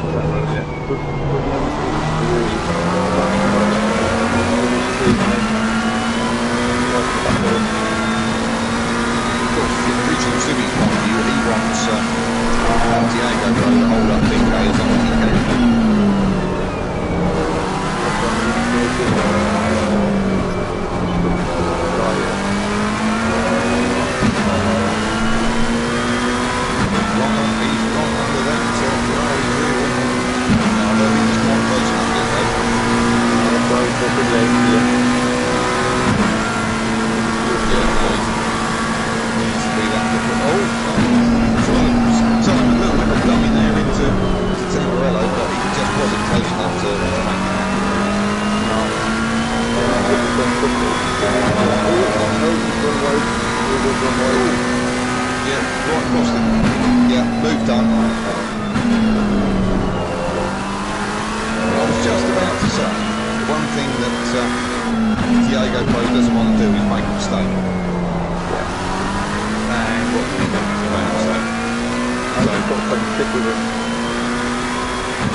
When he came out of the pits, it was about 7 seconds behind, wasn't it? Yeah. And that was probably I'll agree with you, probably talking half a second, so I think he's going to scamper away and work his way up to the back of a regional Civi, because the gap between Civi and Diego Pro I don't think was changing dramatically. The one that was on the move very much was DK catching them, so I can see DK catching original Civi as well. Yeah, Diego's just got to stick to the back of DK here and try and be opportunistic, get by. Yeah, I think he's, I like your optimism, but I think he's going to struggle, if I'm honest. Anything else happening further down? Slow walk on the back of Nuno. Battle for 10th. Slow Wolf was one of the first to pit, wasn't he? Yeah, didn't he lose time in the pits to the wrong pit stop? I think you mentioned that.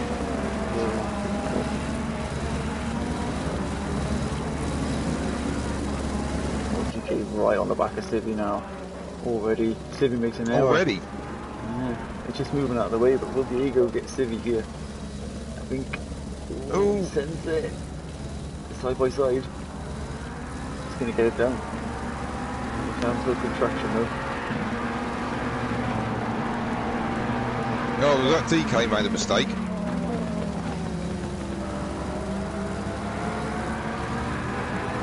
Yeah, no, I think original Civi's still in the lead, isn't it? There we go. Let's just sort itself out. He's back in the lead now then. Yeah, you're right, sorry, I was on the wrong car. There you go, managed to get the hairpin. Ah, I was looking at the wrong McLaren. That's what confused me. So poor old Civi's gone from first to third in about 4 corners. Yeah. Bad accident though. Oh, rain in 5 minutes. Oh! This is Now, how is this going to play out with pit stops? Because 5 minutes, you see, if the rain stays, that should be pretty good, shouldn't it? Because they should be able to fill up the tanks and get to the end, assuming it stays wet. But yeah. Of course, there is obviously that danger that you fill up, you put your wets on, and then in an hour's time, it's dry again. There's a risk of someone might try half filling and waiting for a rubber change. That's always a big risk though, aren't you? Because you're committing to another stop though, aren't you? Yes, this is true. That's always my fear. I always think, okay, yeah, I know you're carrying more weight round and all the effects that has, but compared to having another pit stop, the different, what you lose on a pit stop here, the best part of a minute. Yes. So if you can, and if you're carrying a bit of extra fuel, which maybe is costing you half a second a lap, there's only one winner in that, and that's carrying an extra fuel. Yes, but you can, if you change the tyres, you can refuel after almost a full tank, pretty much in the same time. So yeah, I agree, but I was working on the basis that if you went for half a tank and the weather conditions stayed the same, and you're coming in and just having to do tyres because it stayed wet and you've run out of fuel, that would be a bit painful. definitely. But obviously if it dried up, you're on a winner there. I agree with that one. But I always tend to go, with these changeable conditions, I want to put more fuel in just in case, because nothing worse than being on the right tyre but running out of fuel. That's always a bit of an inconvenience, shall we say. Yes. We'll do new. So what else? It's really matching DK's number though. In lap times. What, Diego Pro? Yeah. Diego Pro and DK matching lap times. Sticky dropping off the back. You see, interestingly, I thought, and I think we sort of touched on it, the way that DK caught these two, I thought he was going to be by and scampering off into the distance. Yeah, definitely. But it doesn't appear to be the case, because he's only a second up the road from Diego Pro and 3 seconds up the road from the original Civic. It's Civic got his fire pressure as well. It's too low now and he's struggling for that time. Yeah, good call, because it's getting darker and the temperature's dropping. Perhaps these two are running slightly higher PSI. Especially Diego. Diego seems to find pace now. Could be. There's always that balance when you've got these day to night races of trying to get it, just on the knife edge between the two is what you're trying to do ideally, isn't it? And certain cars can deal with low tire pressure better than others. McLaren's quite sensitive, but really plays up to the back of the year coming to the last few corners. Well, I don't know if you spotted it, because Skyfu has got past Chris, and by looking at the time difference, I think that's down to a mistake probably by Chris, because he's dropped 15 seconds behind Skyfu. But Skyfu's now right on the back of Roro GT for 7th place.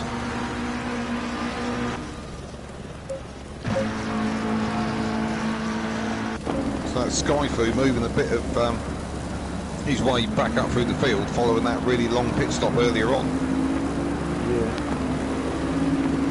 And the track is greasy, and allegedly it's raining. Oh, it is raining. This is definitely going to spice things up. Not seeing any wipers coming on the cars at the moment. It's definitely raining in the air.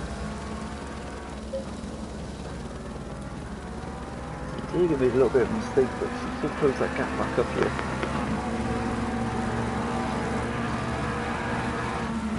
a bit, trying to get some keep the temperature in the blurs.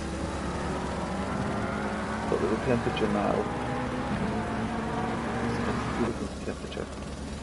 15 degrees, so it's going to get wet quickly. He's going to deal with this better. Oh, looks like Diego. Oh. Yeah, DK made an error there at the chicane, so Diego's got to run on him here. So that's the corners. He's the inside. Oh, that's looking close. Oh, getting deep there.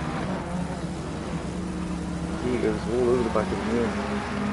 Oh, touch the curve on the outside. Diego's gonna have him here.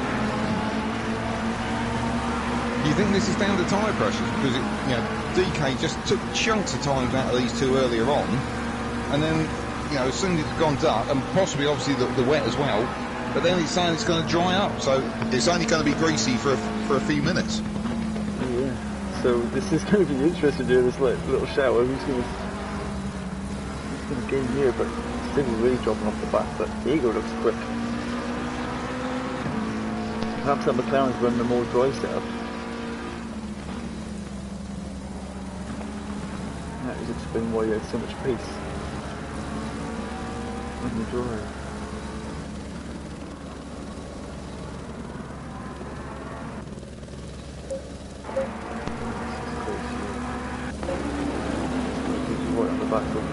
Real good now.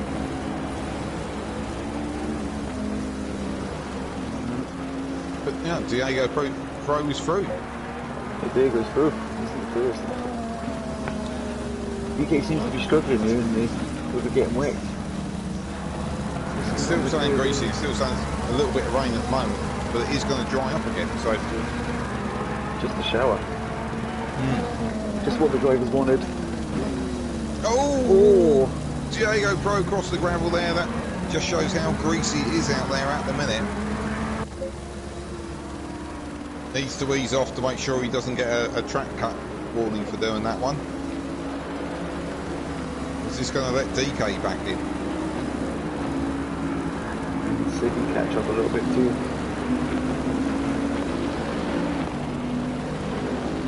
Still got after nearly an hour gone. We got the top three are within 2.7 seconds, which is fantastic. Yeah, well, how's it go? So, the interesting mic stick. Oh, DK's in the pits. DK's in the pits. Oh, now I didn't expect that. No. Assuming he's obviously seeing the same weather forecast we are, he'll be looking, I would imagine, to fill it up and get to the end of the race. Definitely, try and get some clean air. But the other thing is, he wouldn't have burnt out those tyres surely in that time, would he? No, and this is his strategy. Skyping all over the back of the GP at the moment. I'd have been tempted, well, because DK had that long pit stop, so it wasn't as though he was sort of short fueled. You'd think he would have fueled, to run as long as possible with that set of tyres. So I don't really get that as a logical move. But then maybe he just didn't feel it, and he just had the damage done and got back out there. Yeah, it's a strange strategy, but will it pay off? Let's hope he hasn't pitted for wet. If he's pitted for wet, so it's going to be a disaster.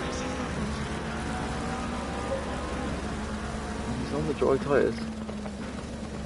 So is he going to pit this time anyway? And now he's just going to run to the end. Oh, Skyfoo's creeping up on the back of Roro in 6th. Yeah, he's been trying to get by for a few laps now. Yeah, he's got that gap down a little bit more because it was hopping around about a second. Where's that ball? Right down in ninth place, but he has got a nice bit of clean air there as well. So this, where we're going to have to keep our eye on the ball as to how the pit strategy is going to work out on this one, isn't it? Yeah, because the track's got back to easy now with that little shower, so it's probably going to be tricky out there. So the drivers run wide. It's a bit normal in every year, because it's scored right up on him. He's got 5 seconds now.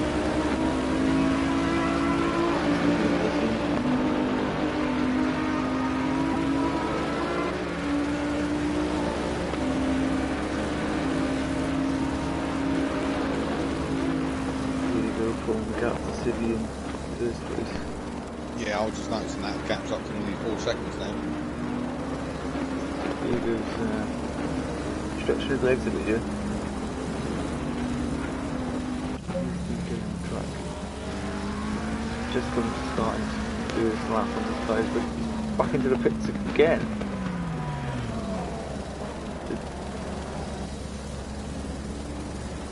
DK is in the pits. And he teleported there, so he's a lap down now, so that's an interesting strategy. Yeah, I don't understand why his pit stops are so long. Bit of a strange one to me. So something's happened there. He came into pits and then stopped and then teleported to pits, so he's a lap down. That is strange.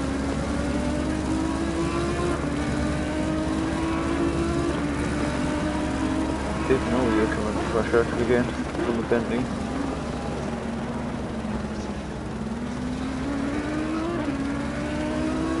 How do you struggle in this condition? Well, that was a relatively short channel, so I'd imagine we'll be back to drive conditions fairly quickly. Yeah, and DK's gone. DK has left the server.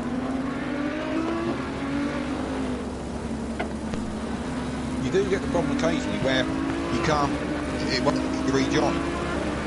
You complete your pit stop and then like go, but maybe he'll hop out and hop back in again. But obviously he's massively lost on track position. Yeah, definitely. There you go, made a mistake there, because the gap's come back down now to 2.2.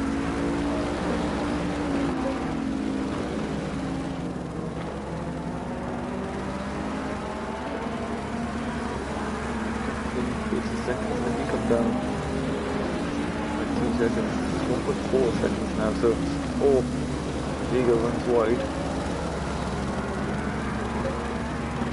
We are halfway through, keep it up. Wait for it.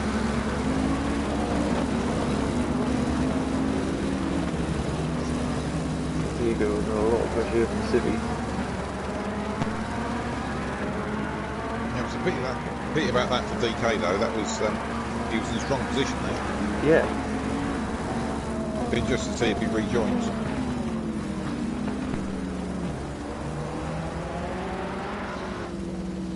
City. He's in the back of the Eagle now, he's on pit straight.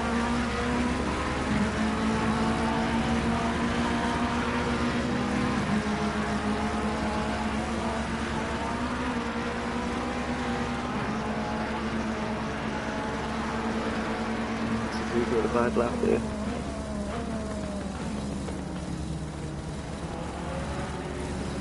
We're back into the 50s at the moment, so it's not easy out there. The track will be cold, wet, greasy a little bit. Yeah, but that greasy, in spite of it being cold, surely that's going to change back fairly quickly. Yeah, it should do. It should do. It'll take a couple of laps, I would assume. Yeah, I'd be, yeah. Even though it's still sort of in the teens in the temperature, so and the cars driving over it should take it away fairly quickly, I would think.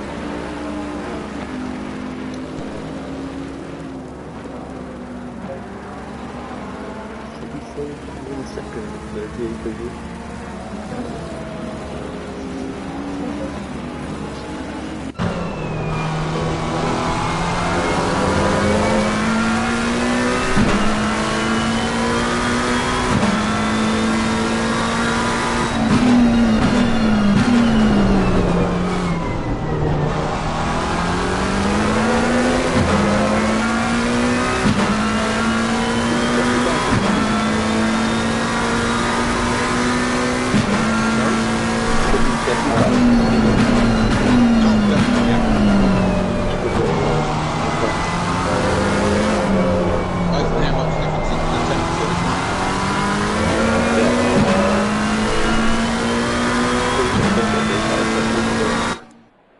I don't know how well the drivers do on that regard. See if it just sets a faster lap time.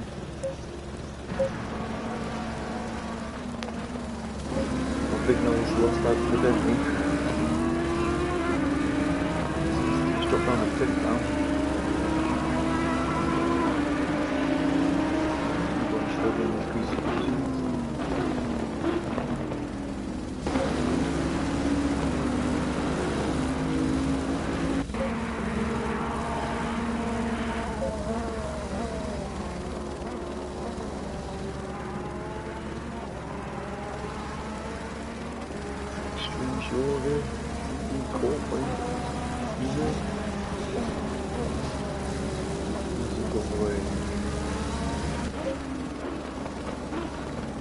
Big Noel and the Bentley still battling.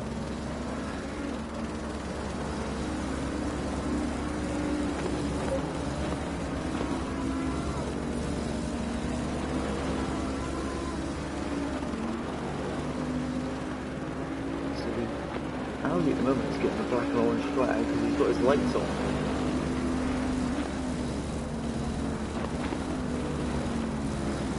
What's happened here?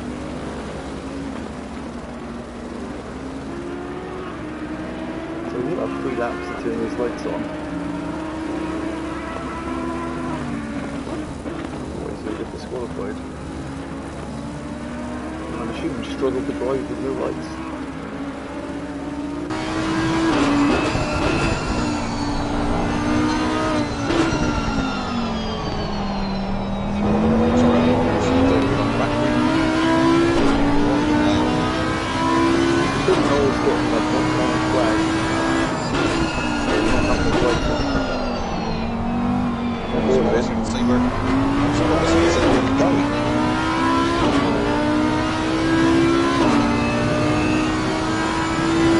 Like DK unfortunately has not rejoined us, which I imagine he was probably fairly frustrated with the fact that he was doing it rather well. Put the lights back on now, but the Bentley's made no one put the pit straight.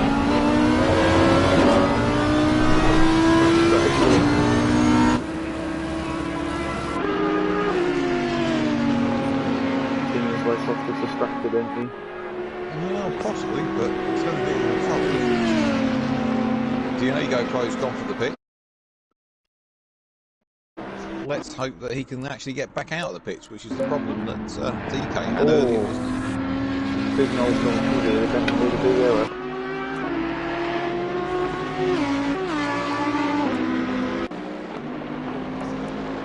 How long can Civi go here? That's the problem, we don't know quite how much fuel he's carrying, do we? No.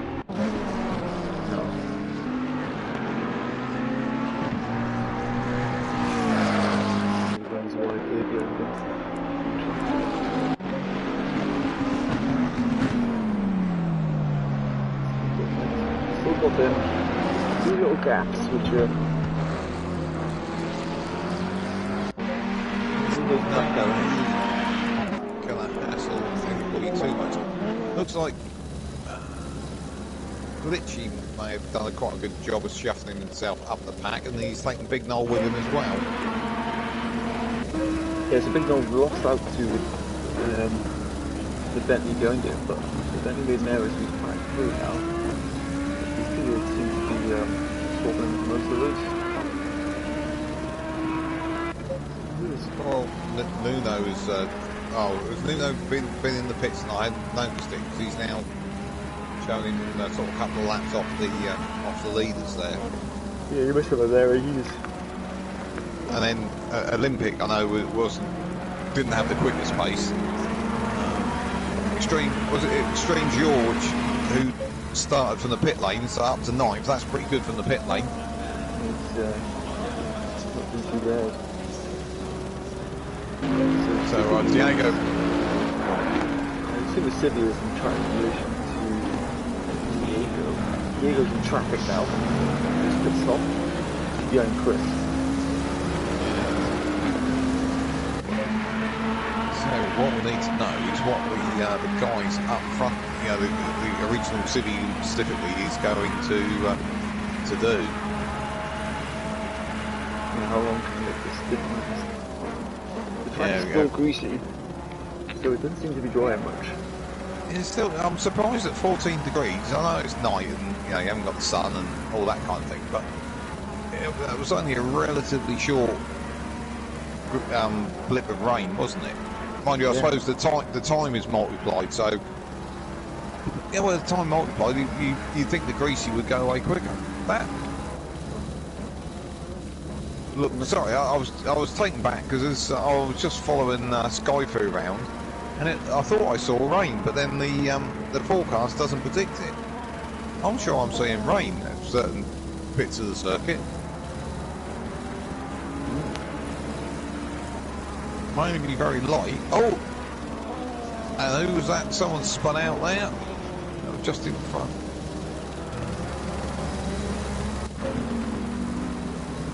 That was Overoz, I think, span out a variant outer, and Skyfu's got through. I think it will correct itself when the timing screens catch up. But I think that was Overoz I saw spinning round at the variant outer. He just took a bit too much curve, got airborne, and round he went. So yeah, there we go. Skyfu up to 4th, Overoz down to 5th.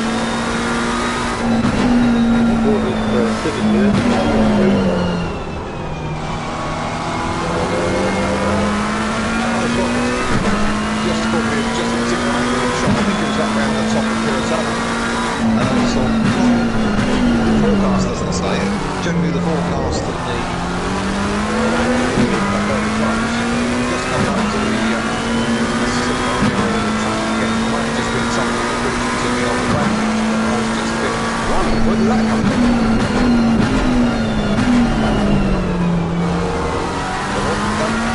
How much fuel original Civi has got in that car? With 50 minutes. What we do now, he's into the pits. There we go, commentator's curse. That's what you hired me for, wasn't it?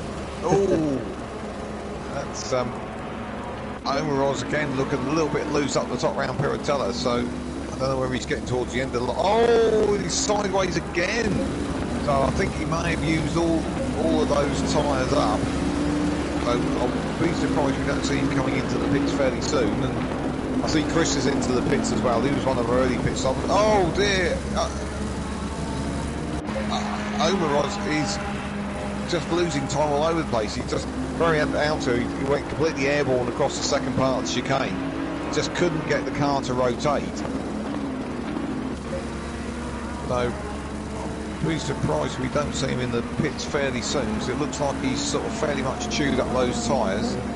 For the guys that no, he's carrying on. For the guys that pitted early, they're on about an hour of these tyres, so I would guess that's probably about it for that tyre set, really, isn't it? So we've got Diego coming down the pit straight here, and Civi just on the move towards the pit line.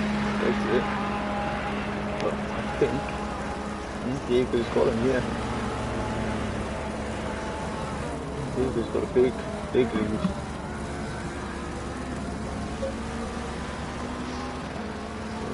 Civi make these extra tyres last. So look at what they might suffer with now is greening. The tyre pressure is a bit low, the track's still greasy, the tyres are green.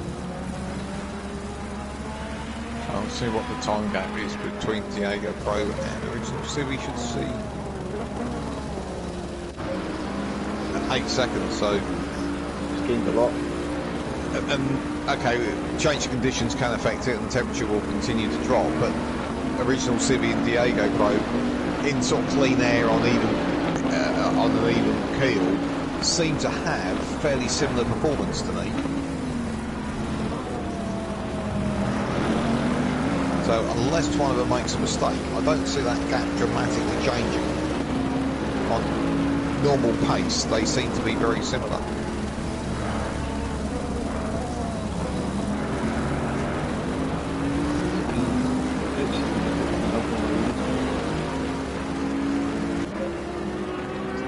So have we got anybody here?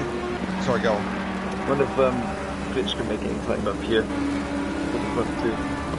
Yeah, possibly. We believed he got pace. He didn't seem to have it early on, but as time's gone on, he's certainly caught up. But have we got anybody here that we think might have a counter strategy that we haven't spotted? I can't think there is anyone, because I can't see anybody could have dragged their fuel out to go, from their first stops all the way through. And I don't think because everybody had to get off those wets by about 20 minutes in, so everyone's pretty much forced into a two-stopper, aren't they? Yeah, the track temperature's obviously going to 13 degrees. I think it's going to stay greasy for the rest of the race. Can't see it. What time will we? Oh, Glitchy's gone for the pits.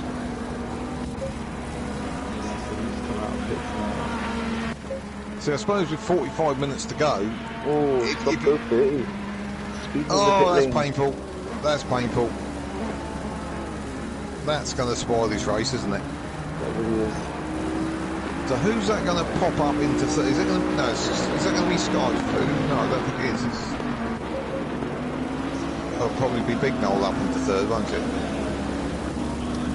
Yes. But I was, just rambling, thinking about who could have something up their sleeve here. For example, if it suddenly starts to rain, is this, the guys like Big Noel, Sky Food, they will be able to pit, go on to wets, and the likes of Original Civi and Diego Pro, they will have to have another pit stop. So that could work well for the likes of, those drivers that are yet to pit. Oh, Diego Pro on Roro.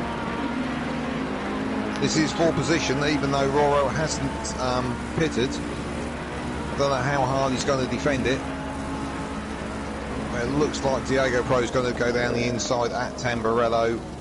Got the move done before he turned in, so that's Diego Pro up to third, Roro down to fourth. I think we'll let him go then to try and... so that's interesting, so perhaps Roro in the Bentley there. Bentley's haven't got on fuel, perhaps he's going to stretch this out and look for some more weather.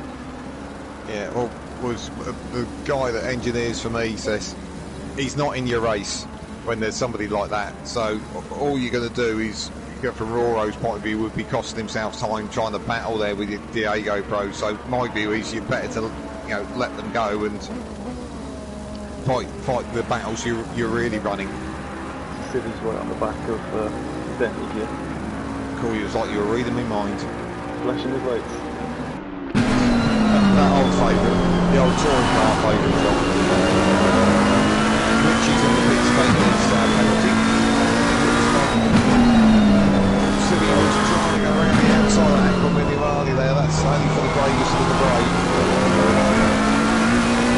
I think he's going to have to wait until he gets to Tamburello now. Pull something out of the bag with overrides. Defending, fairly but robustly, so which is entirely good. Probably not wise here.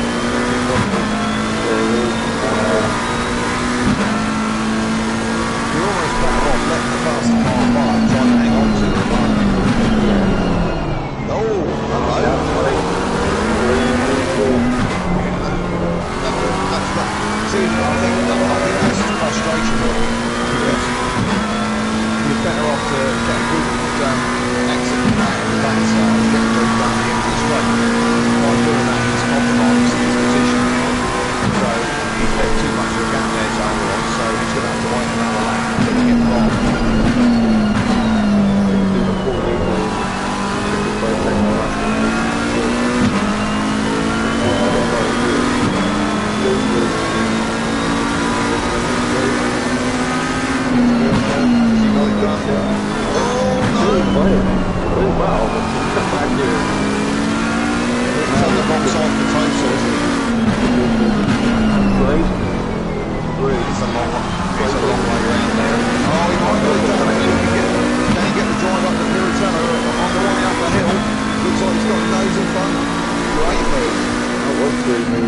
Oh no, hang on.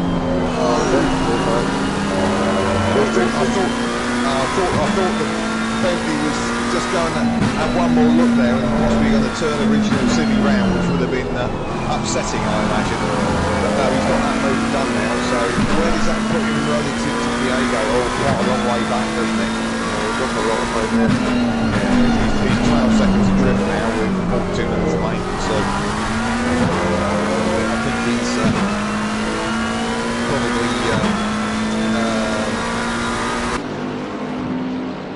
that's probably over and done with, I think, really. Right, you're just going to have to excuse me for a couple of minutes while I have a full of nature. But I'll keep watching on my phone, so I'll see what's going on. No worries. Civi's unleashed now though. 1.7 now. 7 seconds quicker by lap, so still got the pace. Diego is way ahead now. Good noise full out the front. Skyfoo slowly closing the gap.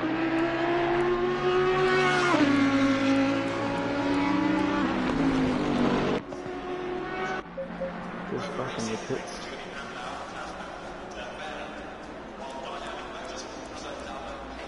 Not really working out this thing.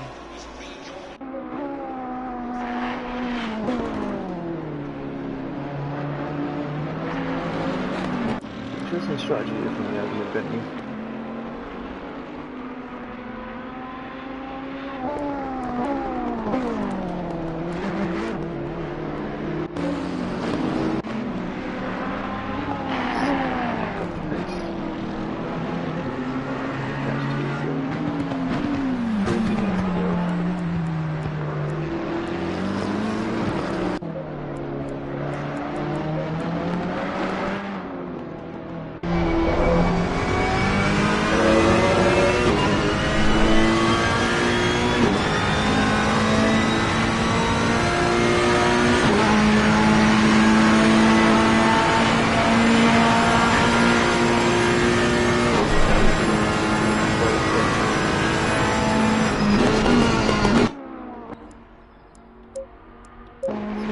Definitely not giving much grip here. It's fully dried up after a flash crack. It's still pretty cold. It's the North main area.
well for a couple of laps back. Keep the sport soon. 2 laps behind. So it seems to be on a lonely race.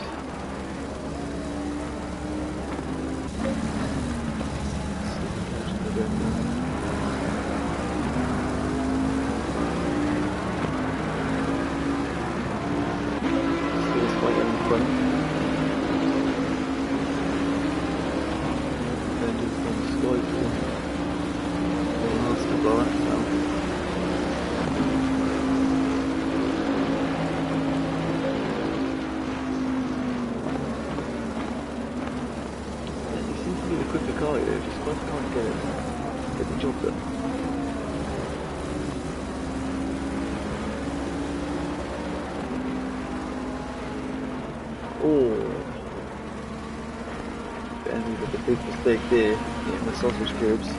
Managed to collect it though. What did I miss? Not a great deal. Diego's definitely catching the front two now. But the front two's still going. Still not pitted. Got big Noel out in front. Well, there's one thing I saw somebody else do at a race I was in. And it's a bit of a brave one to go because of the amount of time they've been running on those tyres. They could just go in, grab fuel and stick on the same tyres, and that would obviously give them a lot quicker pit stop. Yeah, but I think what they might have done here is when they pitted first of all, they didn't take fuel. So then they pitted again at the halfway stage, and then you could fuel to the end. Both of these two could be. You think? Well, have Big Noel and Sky Food pitted? Yeah, they pitted. For a second time? No. Yes, they have. Skyfall has. He pitted at the start. Something damaged me and pitted. But he might have not taken fuel. So he might have just changed the tyres, come back out, and then pitted at the hour mark, and then not have to pit again for fuel then. So, okay. I didn't. I thought they. Okay, because I've been away for a few minutes. But I didn't think they'd had their second pit stop, which is why they were still in front of Diego Pro. Well, could be. I thought Skyfall were pitted twice. I might be wrong there. Because if because he's gained an awful lot of time there, hasn't he? But with 32 minutes to go, Frank would say if he'd filled up, because when did they all do their first pit stop? About 20 minutes in, didn't they? Yes. So with a full tank, you've got enough to do, what, an hour and a quarter, hour and 20 minutes? If your fuel safe. I know the Bentley's one of the better cars on fuel, so it's very well fuel. So he could easily just could have put a full tank in at the start. When he pitted, not put any more fuel in, and stretched the 2 stints out like that. Yeah. Well, I don't think it's quite over yet. Diego's definitely catching these guys about a second or out. So. Well, that suggests fresher tyres, doesn't it? Yeah, I think fresher tyres, better pace. Because he was quite way in front of these guys. So. There's Matt, how will they pit? The Bentley is question really. I know a bit of I think they've got.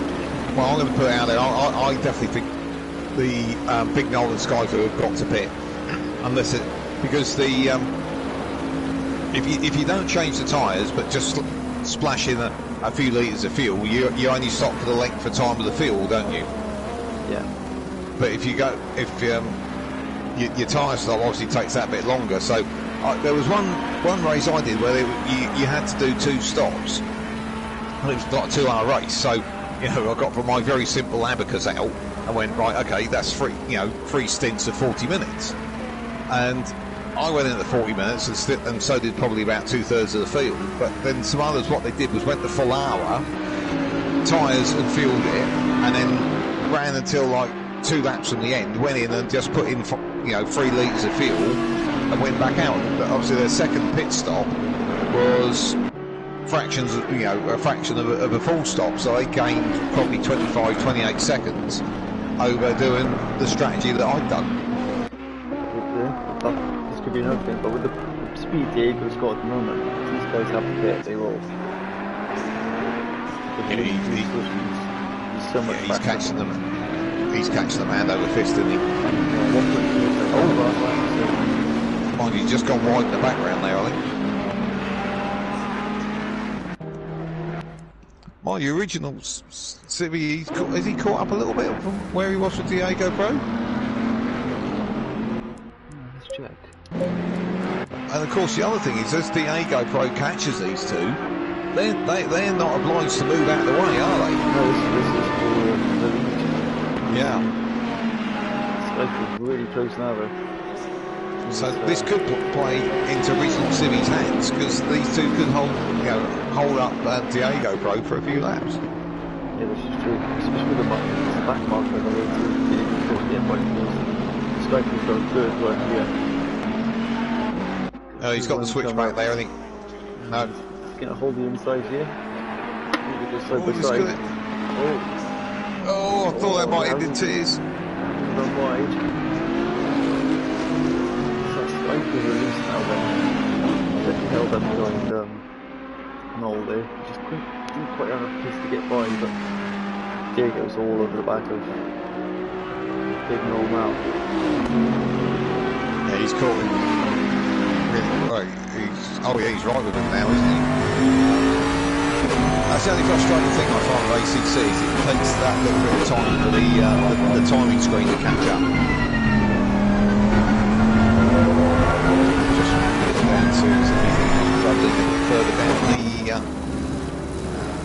a bit further down. No, I can't see there isn't anything. Yeah, this battle for second is really it at the moment, but I think these two around who have got to pull the trigger and pit, but I might be wrong.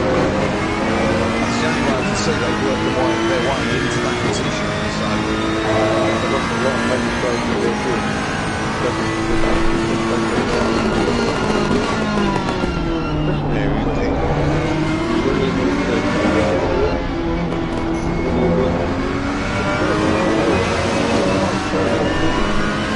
There we go.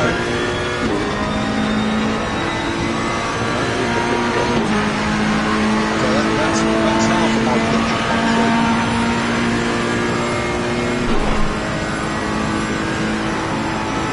I didn't believe he could make it the whole way to the end. Chris is in the pits as well, I noticed. Chris is still in the pits, I think he's over. Yeah, he's 10 laps down now, isn't he? So, right. So this will answer the question that if Skyfu pits, where he's going to roughly come out, because the cars in like second, third, fourth, there weren't massive gaps between them, where they were like 4, 5, 6, 7, 8 seconds. So I think this is going to be quite painful. Big Noel there is down to fifth already. So Civi's got some great pace here. It's the fastest man on the track at the moment. That's some Diego's. Yeah. Oh, he's chopped into his gap, hasn't he? Yeah, he's that was 10 seconds a couple of laps ago. She set 44.1. So he's definitely trying some pace. Okay, so Big Noel's rolling down the pit lane, and there's Olympic coming down past him, so he's a lap car. So, well, that hasn't worked out too bad for Big Noel, because he's shaken out after his pit stop into 5th place. So his strategy's not worked too bad. So he's obviously, he's fueled and tired to the end of the race now, and he's got fresh tyres. I think realistically, it's not going to. I'm just waiting for the gap to Roro to come up. But I think it's going to be quite significant. But this suggests Skyfu's going to come out somewhere around about the 5th position. So it's not worked out. It's not going to work too bad for him, assuming Skyfu does pit. Yeah, so Skyfu's like a second lap quicker now. Noel's not in front of him. So he's finding a bit of pacing up through here. Yeah, well, I think he was held up for a bit there, wasn't he? And I think once he got by, Big Noel decided it was time to go for the pits.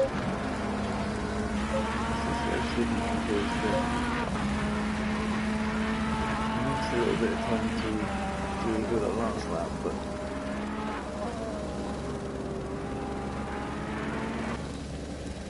still in the shadow is a problem. Let's just see if Diego can catch Sky for now. 25 minutes to go. Yeah, but Skyfu got a pit.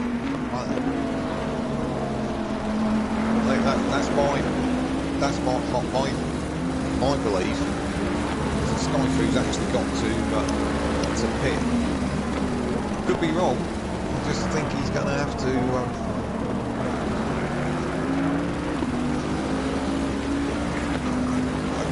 I can't see how he got in front of Diego Pro without only having done one stop. And realistically, I think if he comes back out in about 5th, that probably reflects where we roughly thought he was in the pecking order. Now, I could be horribly wrong, and he could be massively fuel saving in some way, but I think if he is worked something and he's going to the end, I think Diego Pro will get him personally, because he's got to be on very worn tyres by that point. However, I'm well known, well versed in the commentator's curse, so anything is possible. It's about last time it's about 7 tenths slower than Diego at the moment. So he's definitely catching the Calvin more. It's got to take a little while to boil, but there's a possibility, because Glitchy's had a bit of a nightmare there, because he was doing quite well at one point, wasn't he? He's dropped down to 8th, but he's not that far in front of Slow Wolf and Nuno, so there's a potential for a little bit of a battle to come to the boil there as we sort of dip under 23.5 minutes to go.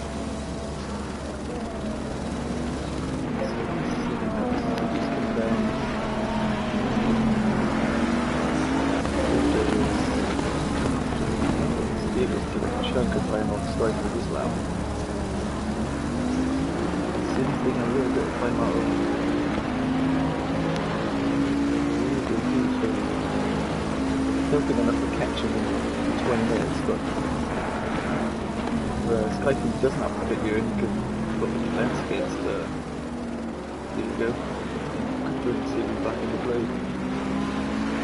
Yeah, Diego Pro's got that gap down to nearly 2.5 seconds, so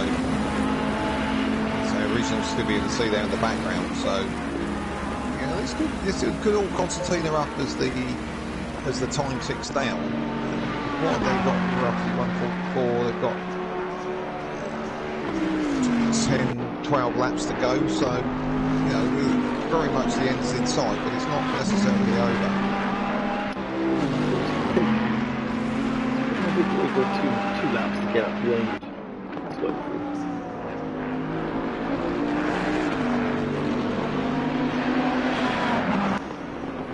it's not to defend hard for sticking to sort of inroads, really. Until we get stripped by him, then you'll go away. Just having a quick look down, Slow Wolf keeping Glitchy fairly honest, he's only a second and a half behind. Nuno's dropped off that little battle there for 8th by a few seconds now, so possibly a bit of a position change coming there before we get to the end. It's just whether we had Big Noel go to the pits, it's just whether you can't see from Skyfu's on board whether what his fuel level is by any chance, can you? No. No, okay. Well, that's 1, 2,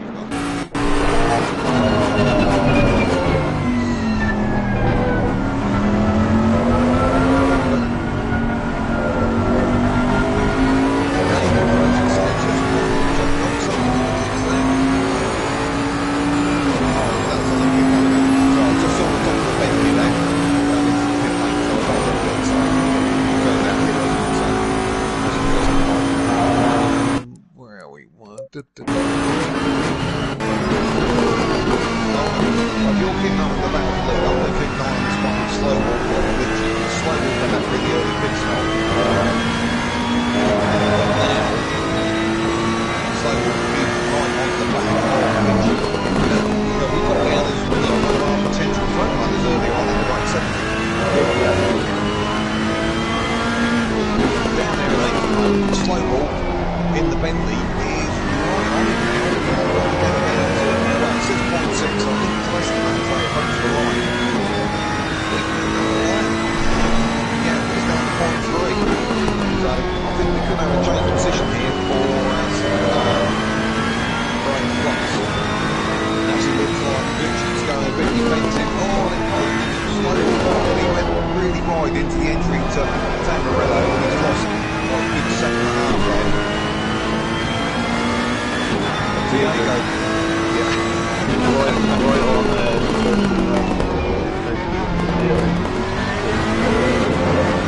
Most of that time update at the same moment. Oh, that's under a second. It's going to get exciting.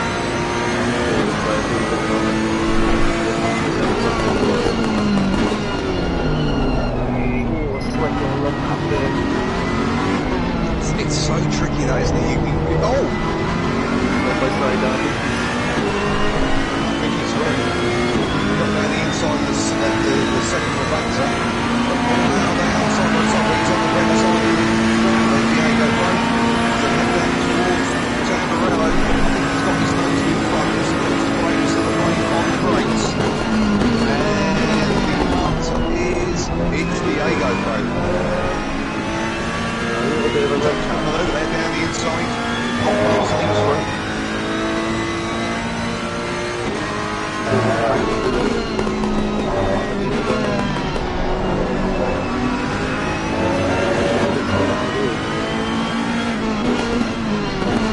Back on with slow walk is back up at 8 and 9 and Glitchy's going defensively as they go down the main straight because within a lap that 2 second gap slow walk got back down to 0.4, so he's definitely got pace over Glitchy as we come into the latter parts of this race.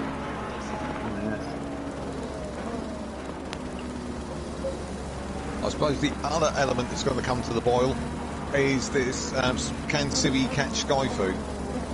Yes, that's going to be the question now. Can Skyfu make it to the end? I'd still love to know when Skyfu pitted, because obviously Big Noel wasn't able to make it go. It's just whether we're going to end up seeing Skyfu take a late dash to the pits, because he obviously did something which kept him out in front of Diego Pro, who was sort of quite well in front of him. So I'll have to look back at the stream and work out how he did that one. To assume that he didn't stop.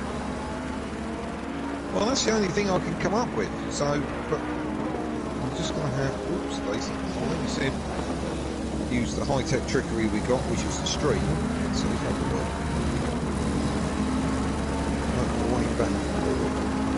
Very good resolution.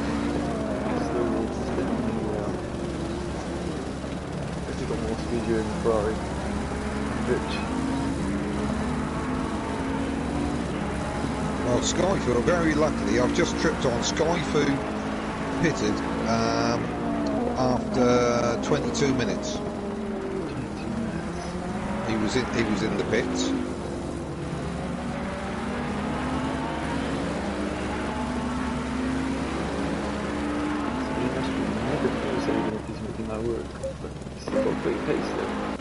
And he was in 7th place with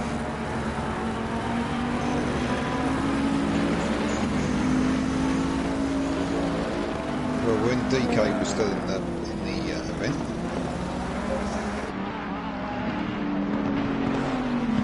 And Skyfu was up to 5th with 52 minutes to go. The Civi's now. Oh. Now start to catch.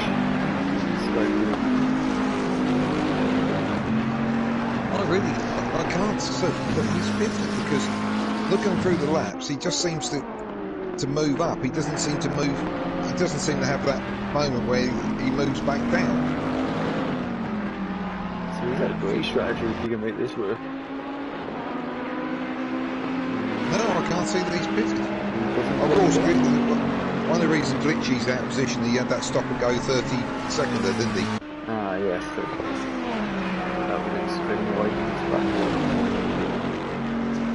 So yeah, I'm just dotting through odd moments of the stream, and I can't see anywhere where. Yeah, he was running. With 52 minutes ago, he was running 5th. Let's see. With 50 minutes ago, that's it. With 47 minutes ago, he was 3rd. Yeah, I can't see anywhere that he's pitted. So He's really stretched this thing out then. Oh, yeah, incredible amount. But am I right in thinking the Bentley has got one of the biggest fuel tanks? It's got the biggest fuel tank and the best MPG, so... Okay, so, yeah. His current speed, he's doing well if he's doing that. He's in the 45 at the moment, so... And the other two are in the 44s. So he's the slowest up the top 40. But But the other thing is that he's, assuming he can make it to the end, he's only, because he's 28 seconds in front of Roro in 4th. His only threat really is the original Civvy in 3rd place. He's coming to the pits. He's just coming to the pits. Oh, I do like him pretty dry. Answer our question. Civvy goes into 2nd. Okay, but okay. I reckon, and I'm gonna hop on with him because I reckon he's only going to put fuel in because with 13 minutes to go, I'd just splash and dash, wouldn't you? Yeah. Well, normally you see the car go up in the air, so he's there.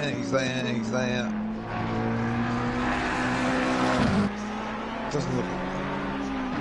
Yeah, he's just splashed. He's done a splash and dash and he's back out. He was stationary for maybe 10 seconds, if that. So Roro is going to be in his crosshairs, I think. And the other thing is that will give him a big jump. Oh no, he's got to stop and go. Oh. Great strategy, but absolutely mucked it up with the pit lane speed limiter. Oh. And to make it worse, I think he's come out literally just behind. Where's 97? Oh no, he was a bit behind Roro. I thought he was coming out quite close behind him. So yeah, no. Unfortunately, that's really blown that strategy. It was a great try because it got him out in front of Big Noel by a big gap. But unfortunately, it hasn't quite worked out for him. He's got a big gag of cars in front of him now too. I was terrified there that my prediction that he was going to have to stop again was wrong. Whichever way I computed it, I couldn't make it. I thought he's got to stop. I know you can wind. Go on. Silver's dropped off on the pitch now. He was looking at it, dropped off, but City's definitely catching the Eagle. We could have a grandstand finish then. Do you think? I think it's not catching him by enough.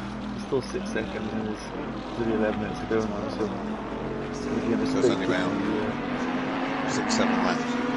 Yeah. Oh, I do feel sorry for Skyfu. I do love people that put in like a curveball strategy. It was guessing. We couldn't work out what he'd done. Yeah. My temptation would have been to, if he could have done in the pit stop, wound the fuel back. Well, you could do it while you drive around. Wind the fuel usage back to increase your MPG, fill the tank right up, and try and hang in there for the whole way. Well, he's driven through on this first attempt. I'm trying to guess. I think that's going to put him behind Big Noel. I'm not sure about Omer's odds. But it's going to drop him a good couple of spots there.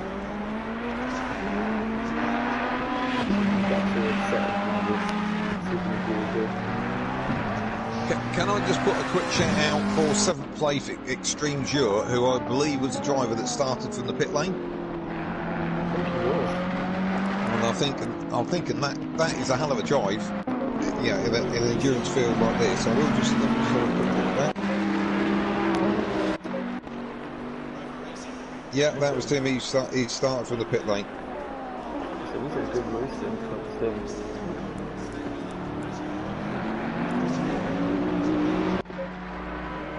Gap down the 5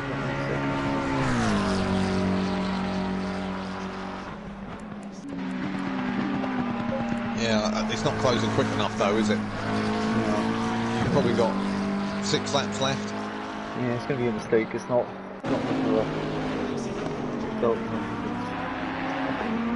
Skyfield. Oh, hello. Somebody's off at the chicane.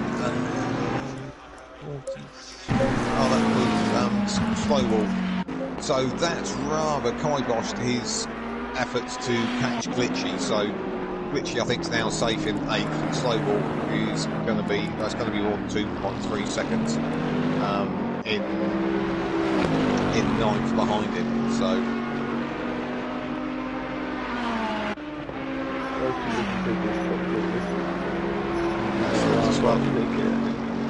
Yeah, it's got 1 lap remaining.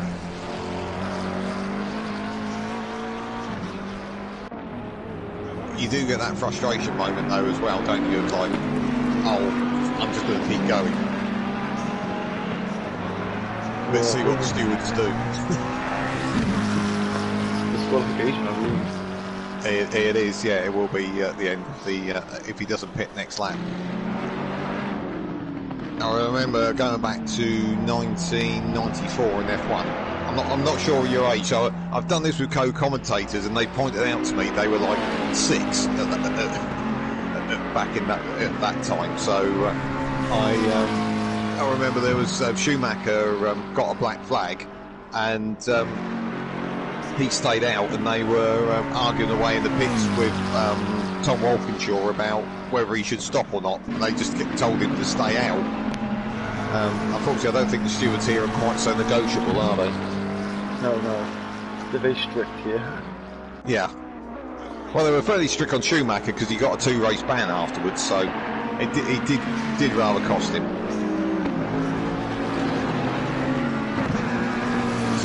A little bit more time out of Diego, but yeah, it needs to be a mistake, really, doesn't it, from Diego to make that happen now.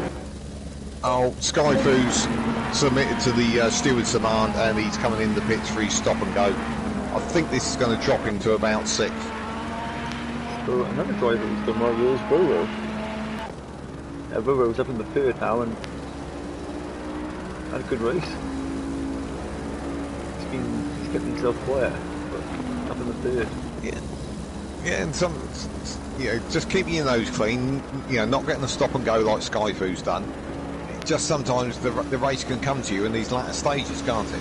Oh, definitely. He's going to be in it to win it, so he's 33 seconds off the lead. But Omerazot had a bit of a moment up at Varianta Alta. Oh, yeah. And that's played into Skyfoo's hand because he's just spinning it around, getting it going again. But of course, Skyfoo was the one. Omerod's was the one that was going to benefit from Skyfoo's stop and go penalty.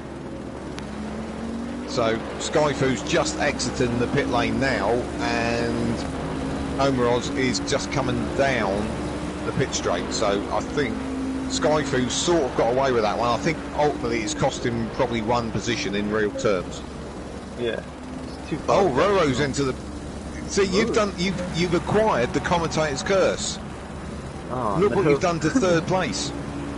Oh no! 6 minutes to go. It's got 37-second gap. This is going to be a splashy dash.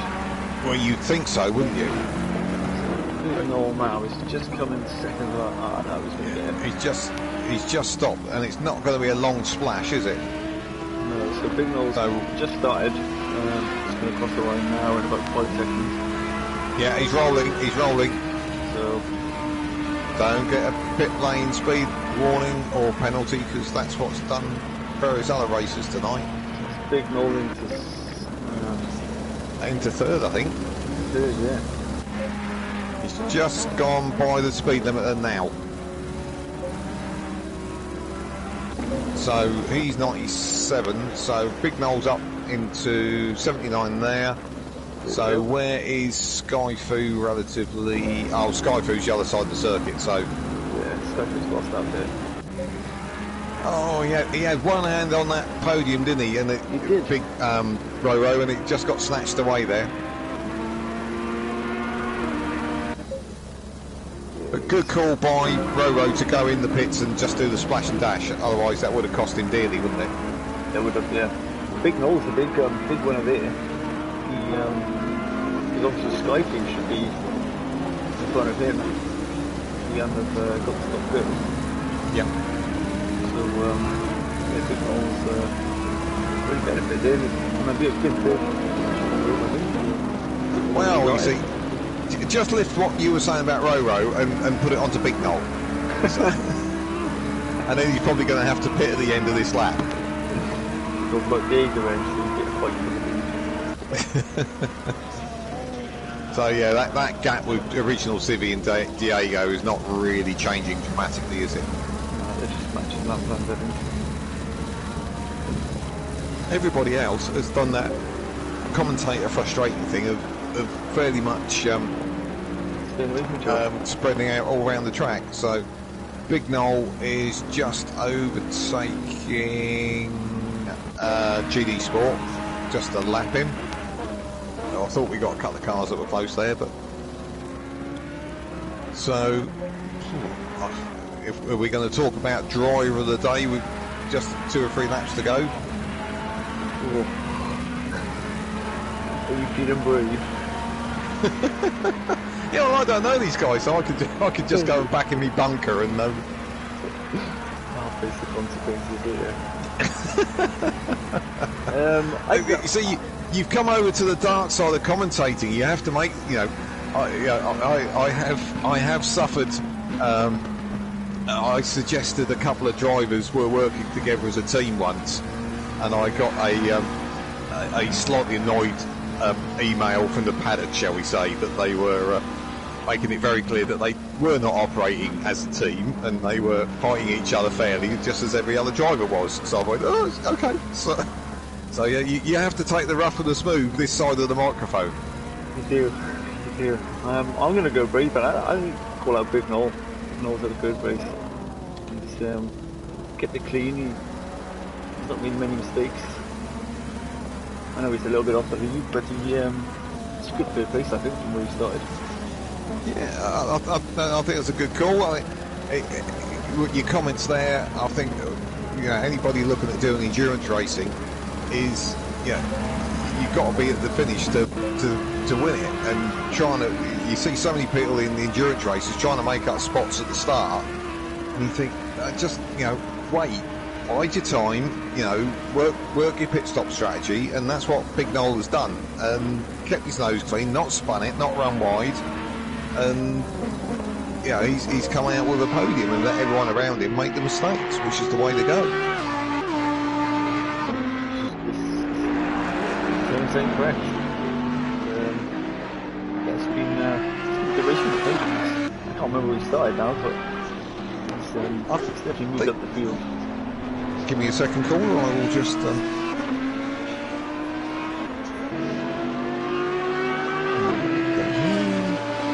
Because the one that made the big jump at the start was DK, of course, wasn't it?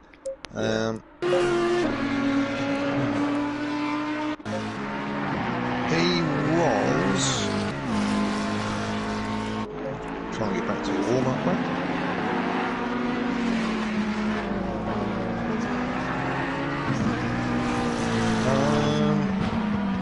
He was third. Original Civi was on pole, Skyfu was second, Diego Pro was third, and DK was fourth. Because DK made that cracking manoeuvre at the start, didn't he? Get through from fourth to first. Yes. So where did Big Noel start? Big Noel? Don't think I'll go down that far. Hang on. Let me just go back a bit. Here we go. Big Noel started in 7th place. it's a good race this time. So Original Civi, as I said, was on pole. Skyfu second. Diego Brake third. DK fourth. Slow Walk was fifth. So he's dropped away a little bit. Roro was sixth. Big Noel seventh, and Glitchy eighth, and Extreme. Oh, I take it back. Extreme Jure. No, Extreme Jure was the one that started from the pits, wasn't it? So I think this is going to be. Yeah, we're not going to see another lap. This is the end. Oh, God, that was quick. Yeah, it was. Diego's going to take the win. Yeah, fantastic. Crosses the line, takes the checkered flag. Good race there. And the Original Civi comes through second place. Got the gap down to 4 seconds in the end, but just couldn't quite do it. I think Diego slowed there to get the line. Yeah, fair point, fair point. So, but Big Noel, our third place driver, is only just going through Aqua Minerale, so it just shows how far out in front Diego and Original Civi were. They were a long way up. It's a shame we lost DK. I think he might have made the end of the race interesting here if he hadn't made a few errors and glitched in the pit. Yep. Yeah, I agree with that, but it's still when you think about it, we had 120 minutes of racing and they were 4 seconds apart. It was good. It's a good comeback there by Civi. He seemed to lose a little bit of pace there when it went to the dark as we went into night. It did, and the other one that would have been up there a little bit further, wouldn't have been battling for the lead, but was Skyfu. They had that long first pit stop and then had to do that splash and dash at the end, and then got caught out by that stop and go penalty. Yeah, and Rover GT really too, because if he had that splash and dash, I think he could have ended that third there. Yeah, I agree. He'd have been on the podium, wouldn't he? Yeah, but fourth is a good drive though. It's a really good drive. And is that everybody across the line? I think it is, yeah. Well, that was good fun, wasn't it? So yeah, not too many crashes, that's always a good thing. No, we had a odd little bit of bump and the boy on the first lap, but otherwise that was good, wasn't it? It was. So, well, hopefully everybody at home enjoyed watching it as well, and the drivers I'm sure will be watching it back afterwards, so hope you enjoyed it. So if you did, give Depressed Squid a like and a subscribe, because I'm sure he'll appreciate that one. Always. Well, thanks for inviting us, and you know, if you get anything similar, always give us a shout. Yeah, just keep me company. And big shout out to all the drivers tonight. Good racing. Yeah, tricky conditions too. Sorry? Tricky conditions too. Yeah, it was changeable conditions. Well, it always livens it up, doesn't it? So that's always fantastic. But no, we'll green light. Give it all you got. we'll do it again sometime. Yep, no worries. You always give us a shout. We'll do. Well, take care, everyone out there, and I hope you enjoyed watching. Cheers, guys.